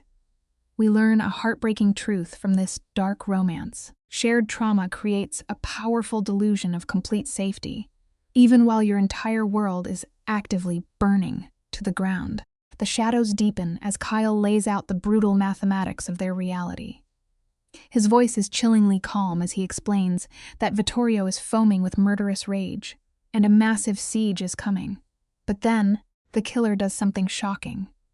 He offers Serena a perfectly forged new identity, begging her to vanish miles away from the syndicate. A logical person would sprint for the door, but her psychological chains are cast in iron. She violently shoves the papers away, refusing to abandon him to face the guns alone. You can watch Kyle's soul fracture on screen. He is torn between the selfish relief of keeping her and the crushing dread that his world will eventually kill her. He pulls her down into a desperate kiss, as if the sky is falling. Here is the tragic truth we must swallow. Love forged under the constant shadow of death will entirely erase your natural human instinct to survive. Stick with me, because you and I are about to witness absolute cinematic madness.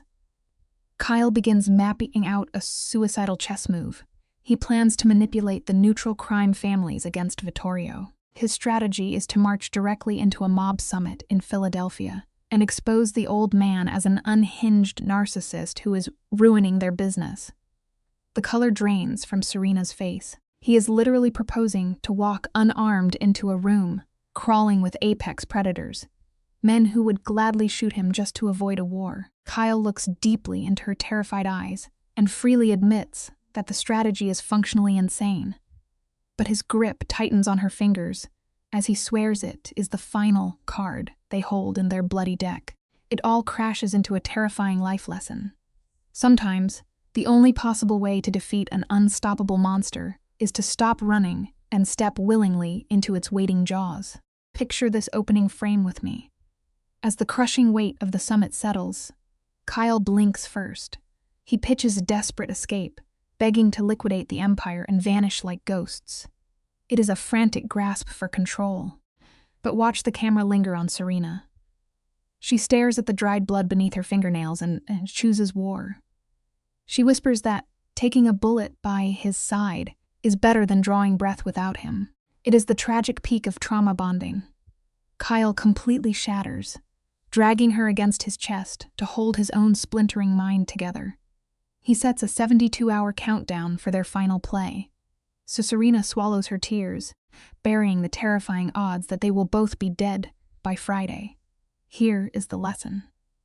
When love morphs into a trauma response, going down with the sinking ship feels like an absolute victory. Pause the film right here and study the framing. Serena is desperately convincing herself that dragging each other into a shared grave is a sweeping romance. It is the ultimate coping mechanism. For the next 3 days, the dimly lit estate transforms into a suffocating pressure cooker. The camera tracks Kyle, bleeding through his white bandages, trying to run a sprawling mob empire from a blood-stained mattress.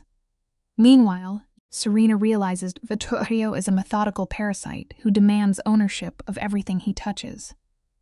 Kyle's late father ruled this underworld with ice-cold mathematics, but Kyle is pure, chaotic emotion trying to anchor a cartel on fragile loyalty.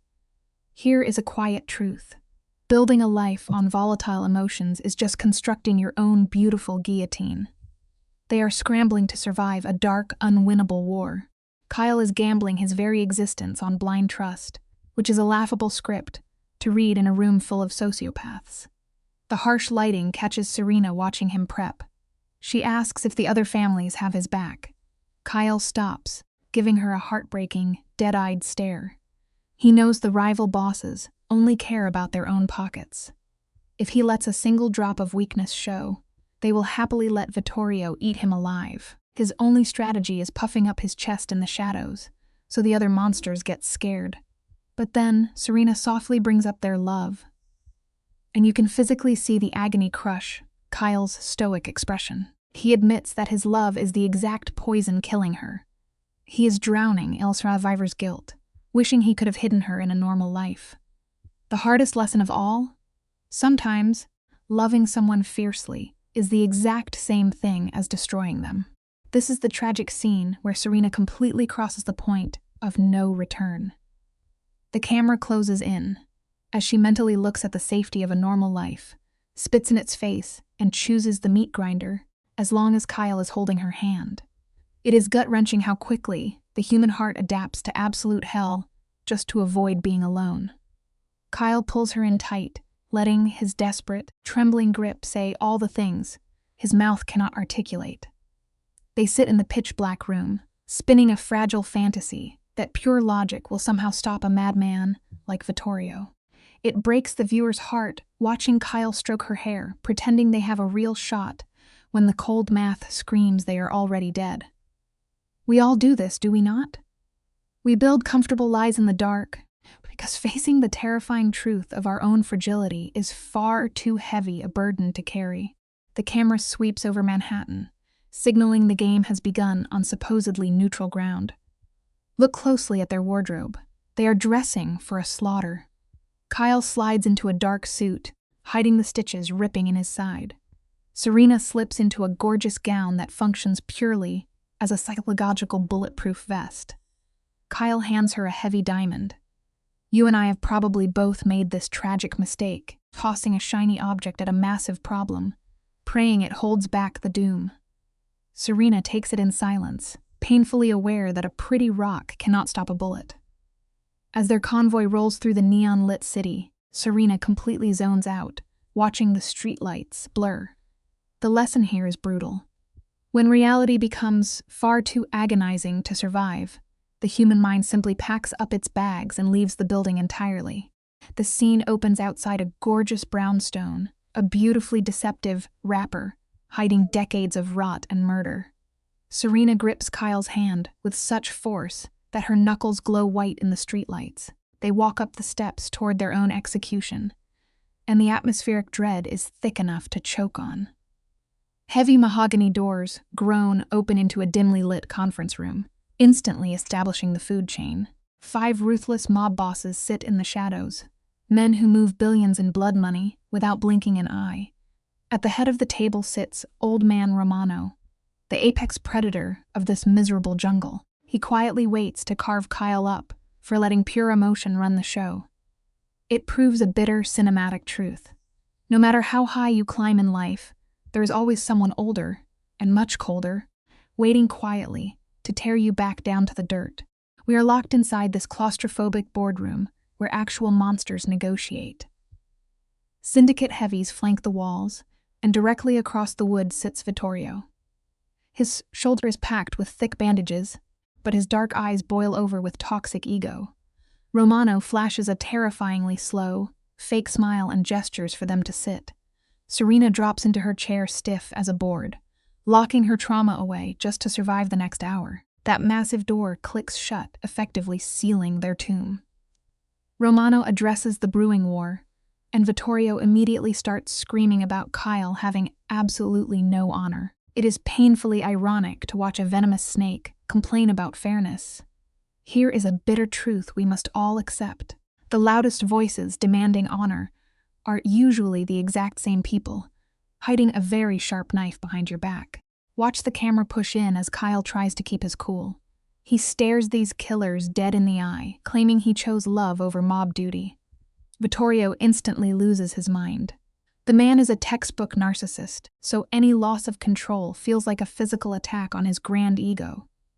He spits out that Kyle is weak, which is wildly ironic, since Vittorio is demanding a citywide bloodbath simply because his pride got scratched. Serena is caught in the crossfire, quietly hyperventilating, as the boss's demand should be erased to fix the broken alliance. But look under the table. Kyle firmly grabs her trembling hand, and her sheer panic melts away into tragic devotion. It is incredibly painful to witness. She clings for safety to the exact man who dragged her into this death trap. We frequently seek comfort from the very hands that broke us, and it is almost always a fatal mistake. The Boston boss leans forward, mocking Kyle for risking an empire over one woman. But the script shows Kyle is playing chess. Without breaking eye contact, he smoothly offers $10 million, prime Brooklyn real estate, and a public apology. He will surrender absolutely anything but Serena. Vittorio instantly twists the knife, bringing up Kyle's murdered father. That is exactly what tyrants do. They weaponize your deepest grief, but Kyle does not flinch. He flips the narrative, warning the shadowed room that Vittorio will happily burn their shared profit margins over a personal grudge. Kyle brilliantly uses their own bottom-line greed against them, painting Vittorio as a totally unstable liability rather than a respected boss. The lesson? To defeat a raging monster, do not match his raw strength. Just expose his emotional instability to the men holding the purse strings. Stick with me here, because we are about to unpack this brilliant psychological power play. Romano slowly nods at Kyle's cold logic, and you can see Vittorio's fragile ego completely shatter on screen. The old snake jumps up, demanding loyalty. He is trapped in a mindset where everyone is either his puppet or his mortal enemy. But Romano shuts him down, cold, threatening to cut Vittorio off from the syndicate. Take away a narcissist's captive audience, and they instantly suffocate.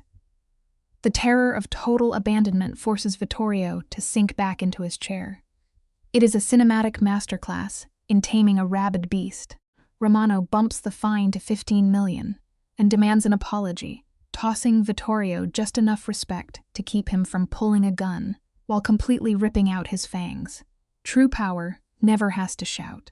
It simply redraws the boundaries while the loudmouths tire out. Vittorio spits at the finalized deal to protect his bruised ego, but Romano entirely ignores him, slamming down a 5-year peace treaty. Desperate for control, Vittorio points a shaking finger at Serena, probing for a loophole to hurt Kyle. But Romano coldly declares her strictly off-limits. Beside Kyle, Serena's chest is rising and falling so fast her heart might shatter her ribs. The most agonizing lesson in existence is realizing your fate is sometimes controlled by men who do not care if you breathe. The vote passes, boxing Vittorio in. Look at his face. Flushing a violent purple, his fists trembling with toxic, unspent rage. His ego is screaming at him to draw a weapon, but the heavy peer pressure forces him to swallow it. He quietly accepts the terms, but do not be fooled. A suppressed fire never actually dies. It just burns under the floorboards until the house comes down. The crushing tension breaks, and Serena nearly collapses as the adrenaline violently crashes out of her system. It is sickening watching these hardened men pivot directly into casual small talk, ignoring that they just gambled with human lives. Romano gives them 3 days to produce the cash, but the camera lingers on Vittorio. He cannot let it go. He slithers around the table to whisper a dark promise of destruction into Kyle's ear. That is exactly how a narcissist repairs his shattered ego, by quietly fantasizing about your bloody ruin. Kyle stares back, promising a shallow grave. Serena hides behind Kyle, tragically convinced that her original captor is now her glorious savior. Vittorio flashes a bone-chilling smile before vanishing out the door. Let this be a permanent warning for your own life. Malicious people do not actually know how to forgive. They only know how to wait in the shadows for their turn to strike. Romano's voice echoes in the dimly lit room, invoking the ghost of Kyle's murdered father. But Kyle's jaw tightens. He trades the underworld's cold logic for a fragile domestic illusion with Serena. As the heavy doors close behind the departing crew, the silence settling over them is entirely suffocating. Serena looks up at the very man who architected her ruin, her voice trembling as she asks if the nightmare is finally over. Kyle's gaze darkens. He tells her Vittorio will never stop hunting them. He pulls her close, and her eyes flutter shut in a quiet, tragic surrender. Her survival instinct has bled out, replaced by a fatal dependency. It leaves us with a painful truth. The most inescapable cages we will ever find ourselves in are the ones we step inside willingly. Serena gazes into the eyes of her captor, offering up her freedom. She mistakes a deep trauma bond for romance, blind to the fact that the man holding her is a walking death sentence. They play at domestic bliss in a room that still smells of gunpowder, but fate demands its toll. The illusion shatters the moment Kyle's phone vibrates against the desk. 3 of his men have been slaughtered. The shift in his posture is immediate, like a shark tasting blood. Instead of fleeing his wrath, Serena clutches his arm, begging to ride straight into the carnage. The lesson is brutally clear. When you ignored Street Fish's shirt, when you ignore the warning signs, for long enough, you eventually convince yourself that the roaring flames burning your house to the ground, Alan, are just there to keep you warm. Kyle cuts her desperation short, the tender lover instantly vanishing into the cold warden. He dictates her movements with an uncompromising tone. In response, Serena tearfully lists her past kidnappings, wielding her trauma like a twisted resume to prove she belongs in his violent orbit. It is a profoundly heartbreaking moment. The bloodshed has infected her mind so deeply that she uses her victimhood as a ticket into his dark reality. Kyle strokes her cheek, a calculated manipulation, insisting she hide within his fortress. She crumbles under his touch. As Kyle and his crew vanish into the night like a pack of starving wolves, Serena is left standing in the vast, suffocating silence of the estate. It teaches a fundamental lesson. If you hand the pen to someone else to write your story, they will always cast you as the prisoner. She is escorted back to her gilded cage, her mind haunted by the vibrant memory of spilled blood and the wicked curl of Vittorio's grin. She sits quietly, waiting for the inevitable disaster. But as the heavy iron gates swing open, a chilling psychological transformation takes root. The terror of the rival cartel has completely evaporated. Her only remaining fear is the agonizing thought of losing the man who orchestrated her captivity. This is the absolute point of no return. Serena has absorbed the venom of her surroundings, deciding she will become just as merciless as the hitman hunting them. If Kyle falls, she silently vows to burn the entire city to ash. The lesson here is terrifyingly simple. If you drown a person in enough trauma, they do not just shatter. They eventually adapt into the exact monster they were running from. Let us pause for a moment, because you and I need to truly unpack this twisted evolution together. What began as a trembling trauma bond has mutated into a profound psychological sickness. Giving her heart to an apex predator like Kyle has entirely rewired her brain. She stares down at her own hands, realizing with cold certainty that she is fully capable of murder. She keeps a vigil by the frosted window, watching the empty driveway, whispering a terrifying promise to the silent room. If he does not return, she will finish the bloodbath herself. Love is no longer a feeling. It is a loaded weapon. The tragic lesson here is vital. Whenever we compromise our morals just to survive the dark, we risk losing the brightest parts of our humanity. The driveway remains pitch black, and her phone stays agonizingly silent. Morning bleeds through the curtains at 7, casting pale shadows across her exhausted face. Her nervous system is fried. Her hands shake violently as she stares at the screen, 16 unreturned calls. For a mind shattered by trauma, that is 16 individual heart attacks. Just as she prepares to start calling the morgues, the heavy crunch of tires tears through the silence. Serena flies down the staircase. The heavy oak door groans open, but the romantic reunion vanishes. 3 of Kyle's men stumble inside, bleeding like they crawled out of a meat grinder. The space behind them is empty. She screams his name, her sanity slipping. Carlo meets her panic with a hollow stare, whispering that Kyle took a bullet but refused to retreat until every rival was dead. The lesson is blunt. Blind loyalty to a destructive soul will only ever reward you with pure agony. The camera blurs as her vision tunnels into darkness. Shock rips through her system. With a trembling voice, she demands Carlo drive her to the docks immediately. He tries to be the voice of reason, but her twisted attachment bulldozes over any lingering human survival instinct. That 20-minute drive is a cinematic masterclass in tragic irony. Outside the tinted glass, ordinary people sip their coffees, blissfully ignorant of the bloody war zone spilling into their streets. When the tires halt, the docks resemble a bleak slaughterhouse. Tarps cover the fallen. Bullet casings glitter in the sun, and right in the center of the devastation stands Kyle. His face is painted in crimson, but his chest is rising.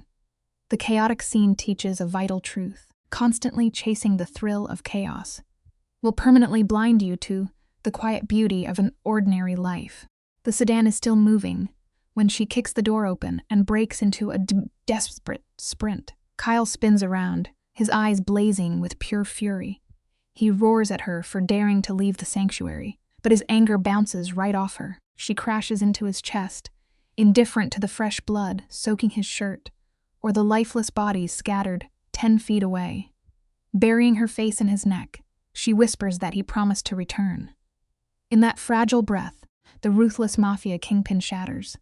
His posture softens as he holds her, swearing the rival crew forced his hand. But the war is finally over. But the camera catches the tragic doubt flickering in her eyes as she asks if it truly is.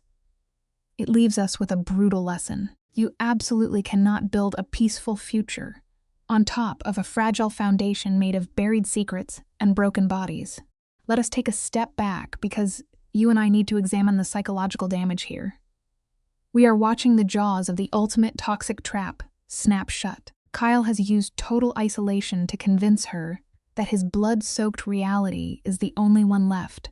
Watch her hand as she reaches up, her trembling fingers gently wiping the blood from his cheek. It is a visually heartbreaking tragedy, the broken victim soothing the very monster who dragged her into hell. They hold each other in a desperate embrace while corpses grow cold on the concrete around them. It is pure, cinematic madness. She demands they face the looming mob war together, normalizing the slaughter. The melancholy lesson cuts deep. If you force yourself to tolerate the chilling presence of darkness every day, eventually your eyes adjust, and you forget what the light ever looked like. For the next 3 weeks, a suffocating quiet descends over the estate, which is the most terrifying part of this tragedy. The shadow of Don Vittorio completely vanishes from the radar.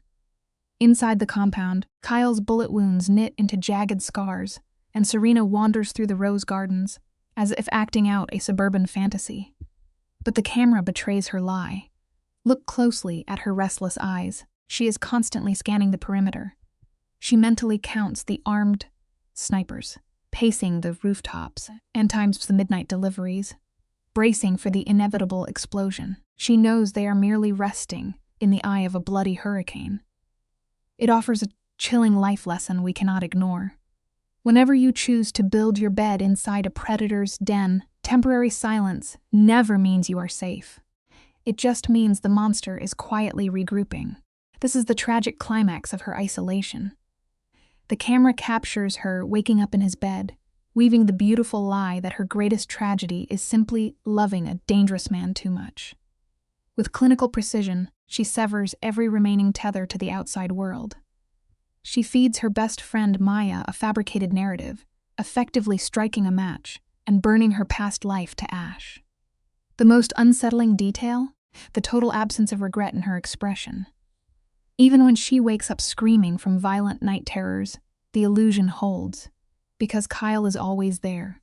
He plays the tortured hero, stroking her hair until her panicked mind surrenders. But that fragile bubble bursts the second the phone shrieks across the room. It leaves us with a stark lesson. You can burn every bridge you have to hide from reality, but the cold truth will always find a way to knock on your door. Like a moth drawn to a devastating flame, the scent of danger pulls her into the hallway. The camera frames Kyle in the study, barking into the receiver. He snarls that a snake like Vittorio never extends an olive branch, unless there is a poisoned blade taped beneath the leaves. At the mere sound of the Don's name, Serena's blood turns to ice. She drifts into the room, just as Kyle slams the phone down, cracking the plastic. When she asks what he wanted, the deep exhaustion in Kyle's posture is palpable. Vittorio has demanded a private sit-down to negotiate a permanent truce. Serena's intuition screams that it is a fatal trap, yet to her horror, Kyle takes the bait, desperately hoping it is their ticket out of this nightmare. The core life lesson here is undeniable. Even the most ruthless apex predators eventually become exhausted by the relentless, crushing burden of survival. Let us look at this piece by piece, shall we? The camera lingers on Kyle, suffocating beneath his own paranoia, haunted by how Serena flinches every time a door clicks. She stands in the dim light, begging him to see the madness of meeting a man who wants him buried. But Kyle simply straightens his collar, calling it a calculated risk. Men of violence always believe they can leash a hurricane.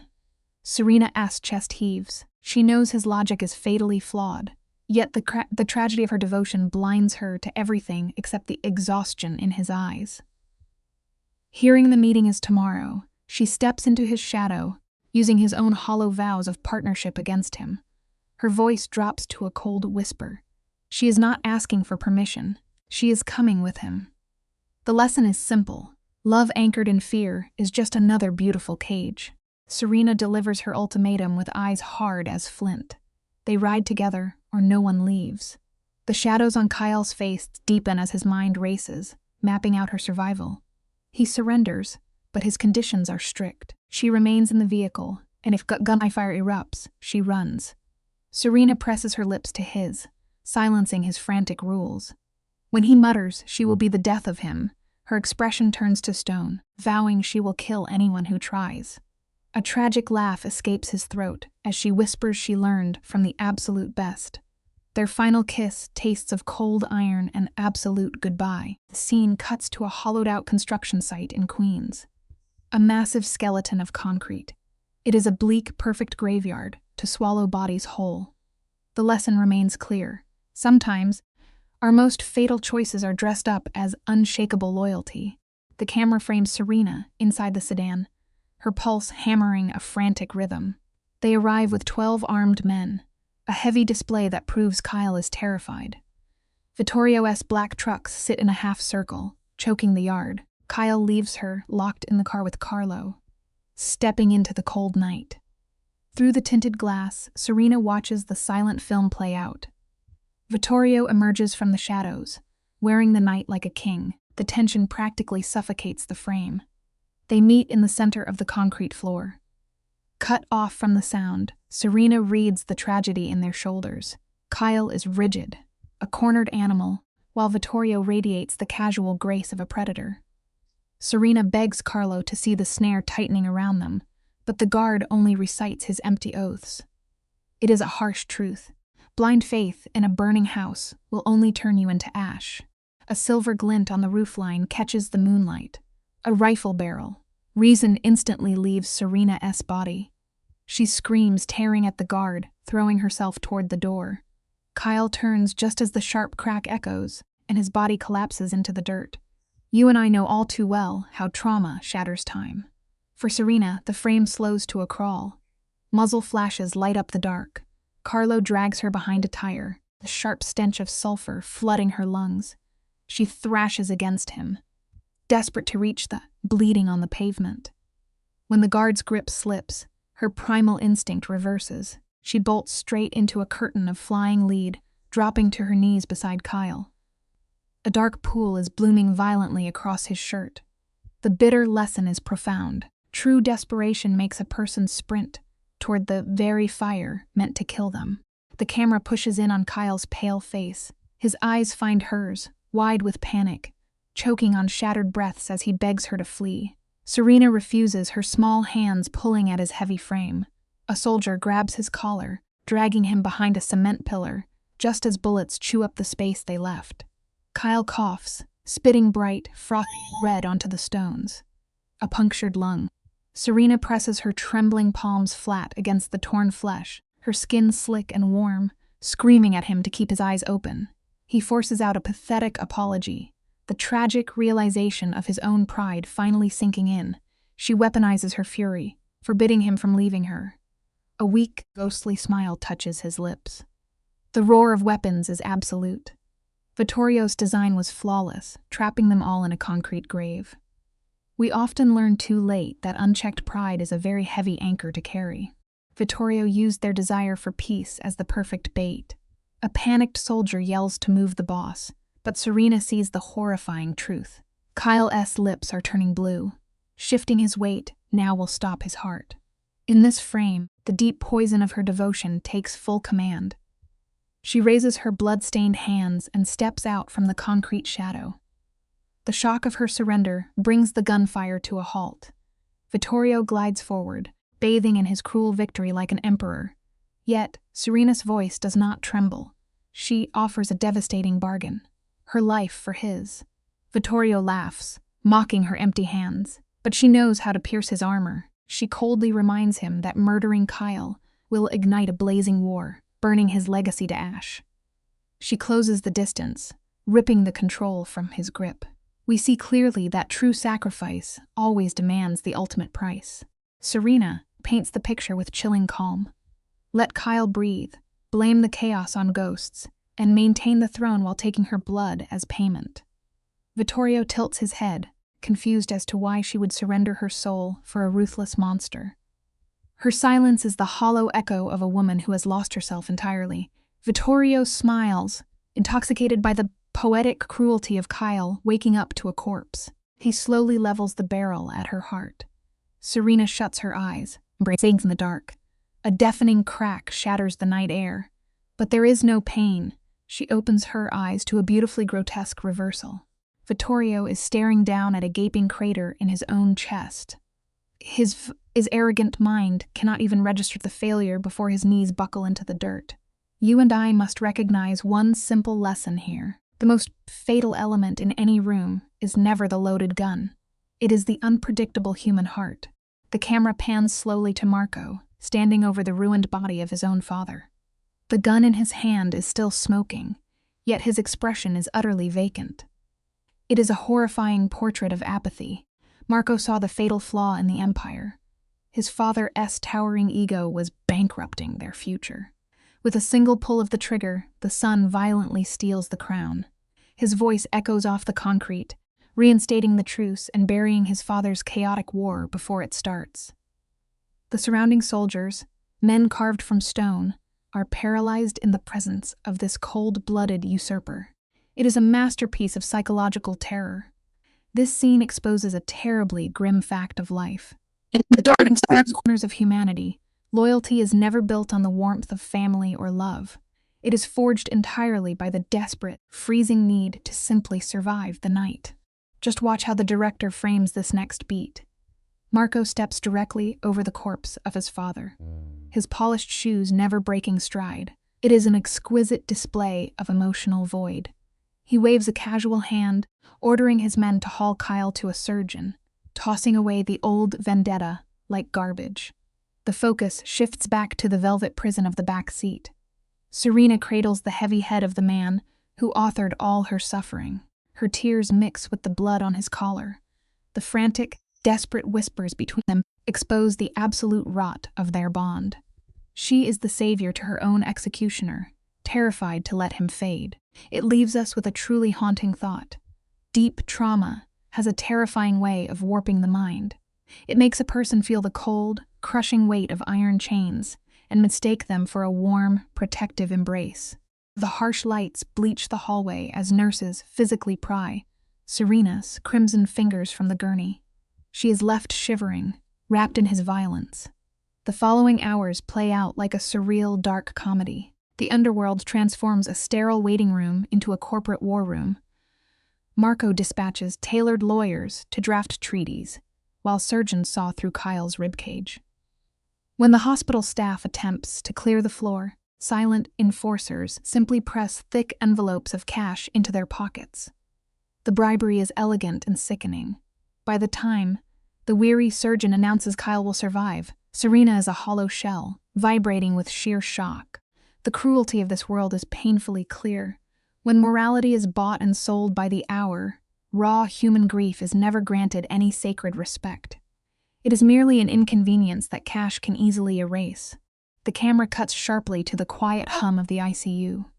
Stripped of his weapons, Kyle is tethered to a dozen tubes, looking remarkably fragile. Serena's tragic obsession takes the center frame.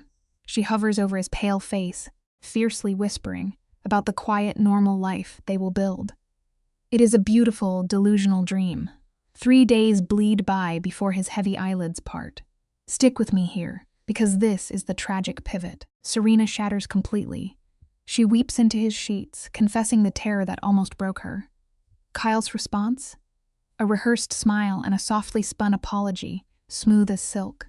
We must remember this terrible truth. The most lethal monsters do not look frightening when they are laid bare and bleeding.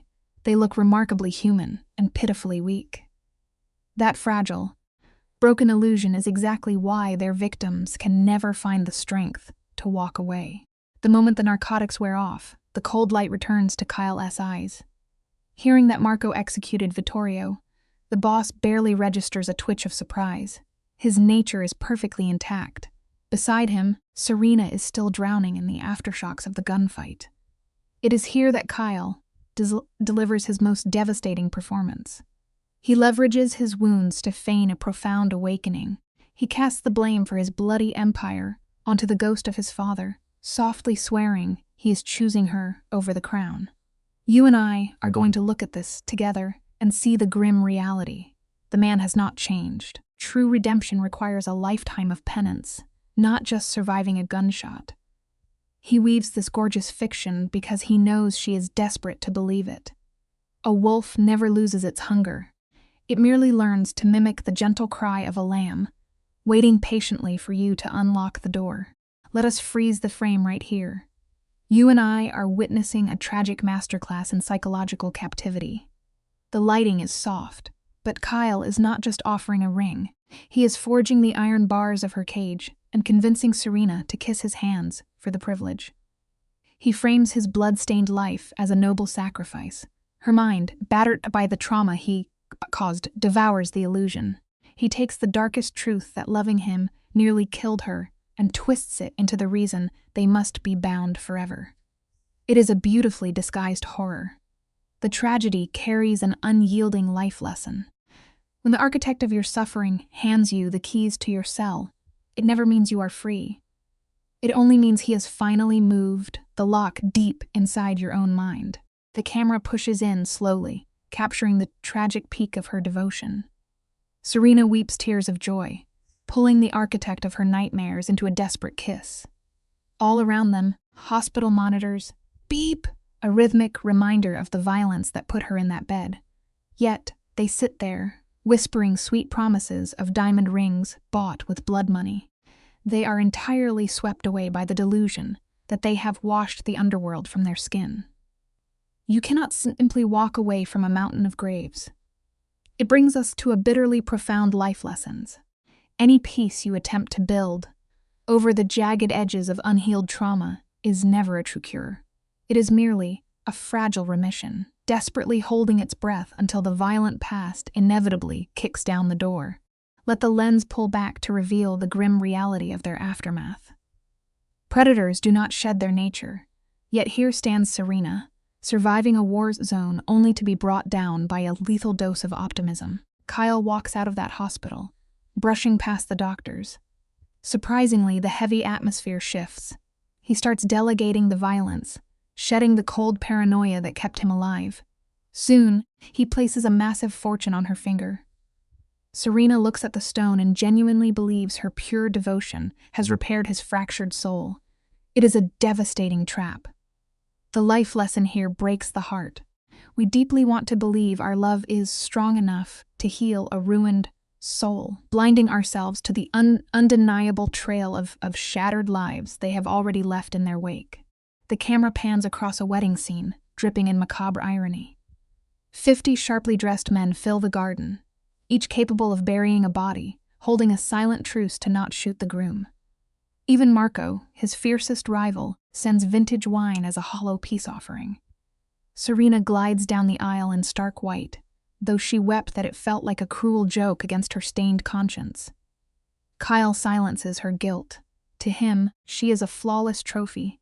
They exchange sacred vows in a lush rose garden planted over decades of shallow graves. When he kisses her, he consumes her entirely. The life lesson in this frame is chilling. Draping a beautiful white gown over a living nightmare does not create a fairy tale. It merely blinds you to the bloody soil beneath your feet. The reception is a surreal painting of high society clashing with the underworld. Armed guards linger near crystal champagne towers, scanning the shadows. As the music softens, Kyle pulls Serena into the quiet sanctuary of the garden. He holds her trembling hands and softly asks if she is happy. Her response shatters the romantic illusion. She whispers that she is utterly terrified. This is the quiet agony of chronic trauma. When your nervous system is wired for gunfire, total silence feels like a heavy bomb waiting to drop. Kyle promises absolute safety, intoxicated by his own dark god complex. Yet fate always demands its toll, leaving us with a brutal life lesson. The monsters we desperately believe we have outrun almost never stay buried in the dark for good. Look closely at his eyes in this moment. Kyle stares at her with a frightening, unblinking conviction. He whispers that the world outside is just background noise. When a dangerous man locks onto his prize, he will peel off his own skin without hesitation. He swears the violent streets no longer command his soul. When Serena mentions their enemies, not a single muscle in his face twitches. The Iron Throne of the Mafia means nothing to him now. He only wishes to rule this fragile bubble with her. Serena leans into him, deeply drunk on his absolute certainty. It paints a breathtaking picture, but the life lesson cuts deep. You can rewrite your priorities all you want, But a violent past is a relentless shadow that never stops hunting. 6 months drift by, and the camera lingers on Serena, kneeling in the dirt, planting flowers over hidden graves. The fortified compound is her velvet-lined fortress of solitude. Incredibly, Kyle is honoring his vow. He slumbers peacefully, leaving his attack dog, Carlo, to shatter bones and collect debts. Kyle looks at Serena as if she is an angel who scrubbed his soul clean. Even the underworld finds a quiet rhythm. Marco realizes steady money outshines a gang war, sending Serena a rare book in gratitude for softening the king. They are happily playing house in a graveyard. The life lesson rings with tragic clarity. You can plant the most beautiful flowers in the world, but eventually they will rot when their delicate roots are drinking from poisoned soil. Let us open this dark chapter together and watch the fractures spread. Rival bosses begin testing Kyle's borders. He simply outsources the violence to his muscle, making the killing infinitely colder. And Serena? She casually steps past men with assault rifles to pour her coffee, labeling this madness as true love. One evening, she catches the shadow of stress darkening his face. When she asks if the streets are pulling him back, he plays the sensitive husband to perfection. He promises Carlo will handle the bloodshed, feeding her the intoxicating lie about having no walls between them. The life lesson is terrifyingly real. It is entirely too easy to confuse a steel cage for a sanctuary, simply because the man holding the key softly whispers that you are safe. The camera finds her sitting at his desk, stroking the tension from his shoulders. He grips her hands, playing the exhausted husband. She gazes at this apex predator and tragically sees only a wounded bird. The trauma bond is forged into unbreakable iron. Then she drops the revelation. She is pregnant. Kyle freezes. His cold mafia mask shatters into profound shock, replaced by a twisted, possessive joy. She throws his own words back at him, whispering about having no more walls. He silences her with a desperate kiss. But he is not just kissing his wife. He is claiming a biological monument to his own ego. The life lesson strikes at the heart. The most dangerous lies are the ones we tell ourselves, deeply believing that dragging an innocent life into a toxic disaster will magically cure the poison. His hands cup her face with intense desperation, asking if she is happy. Tears pool in Serena's eyes as she admits her terror. She lists the waking nightmare, the gunfire, the lurking enemies, the dark selfishness of raising a baby in a war zone. But her mind is so hijacked that she says yes anyway. Kyle offers an arrogant smile. He admits their child will grow up, breathing paranoia and surrounded by snipers, but twists this horrific truth into a badge of honor. He sells the fantasy that these walls are just premium security. As they embrace, they stand on a ticking bomb. The tragic life lesson is undeniable. Love cannot stop a heavy bullet. When you place a romantic filter over your own captivity, you simply condemn your child to grow up, locked inside the exact same prison. Observe a man suffocating under his violent choices. Kyle spirals into hyper-vigilance. The camera tracks him plotting to reinforce the compound, preparing for war. But Serena hits the brakes. She grips his shoulders, demanding he stay anchored in the present, begging him to let them be happy. It is stunning to watch this ruthless king swallow his paranoia and softly nod. 3 years vanish. We see their little girl, Elena, sprinting through the sunlit rose garden. Her laughter echoes without a trace of fear, bypassing his inherited darkness. The life lesson shines through the gloom. Your dark past does not have to be an eternal life sentence. Sometimes, a stubborn, irrational choice to remain deeply rooted in the present is the absolute only way to shatter a toxic generational curse. The camera frames Elena inside a bubble of manufactured innocence. She has no clue her Sunsea playground is a fortified mob compound. Kyle watches her dig into the earth, stressing her dress is ruined. Serena laughs, whispering that mud washes clean, but childhood vanishes fast. We are witnessing a terrifying level of psychological compartmentalization. They bicker playfully about bath time, performing the script of a normal family. Serena feels deep contentment, blocking out the chilling reality that her peace was bought with blood. It leaves us with a haunting life lesson. The human mind is profoundly terrifying. It will seamlessly adapt to literally any moral compromise or ethical nightmare, just as long as the ultimate reward is feeling completely safe when you close your eyes at night. Let us pause the movie right here. You and I need to closely examine this supposed happy ending. Kyle is playing the normal dad, spinning little Elena around until she laughs and yells for him. He jokes about throwing out his back, and Serena smiles, teasing that he is not old. It is painfully sweet. But look at Serena's eyes.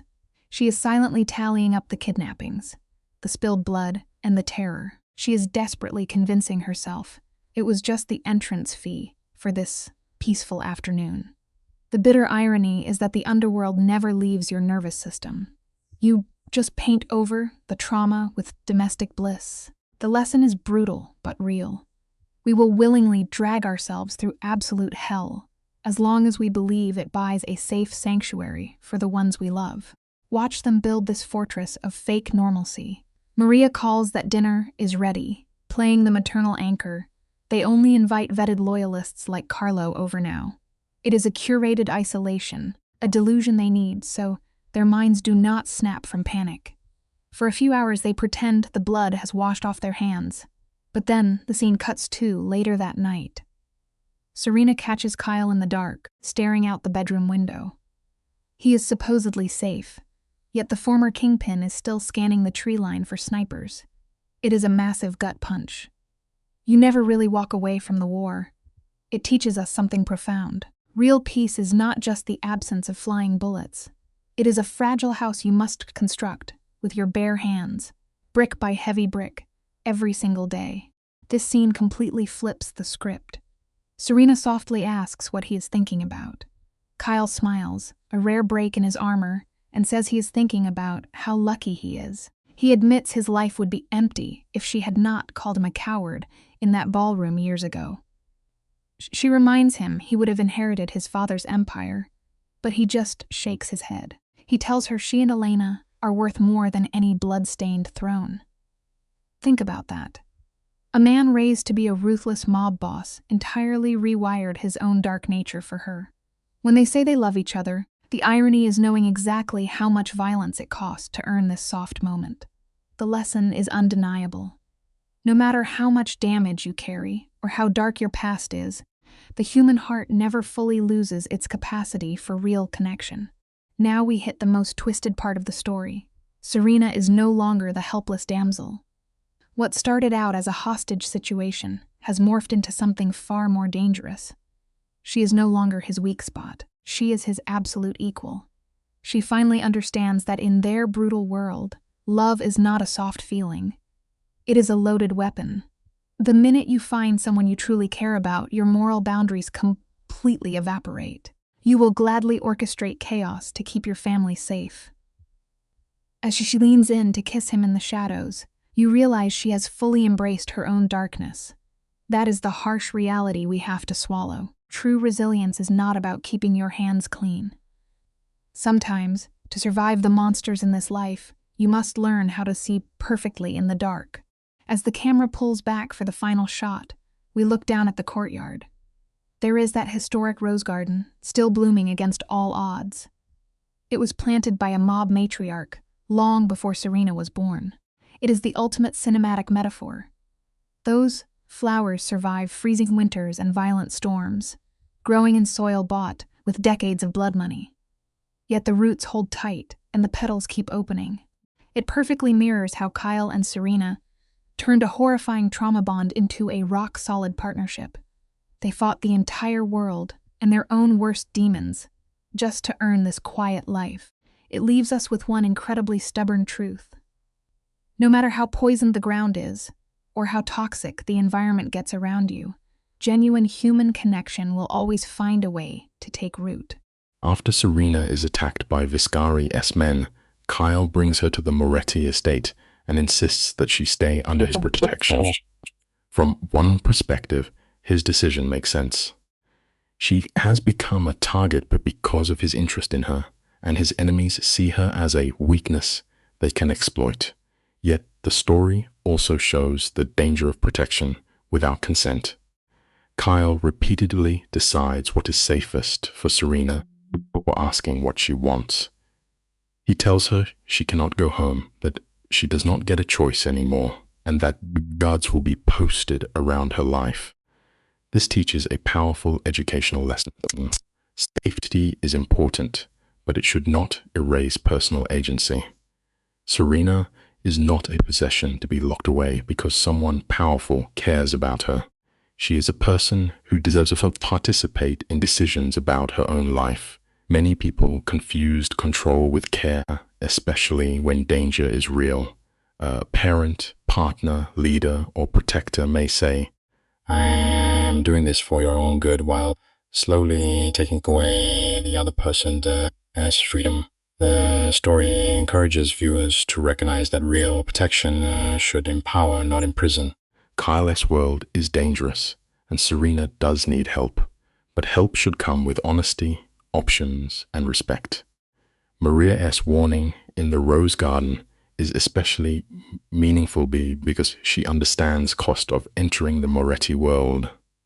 Once Serena becomes part of it, walking away may no longer be simple. The educational message is clear as never accept safety at the price of losing your voice.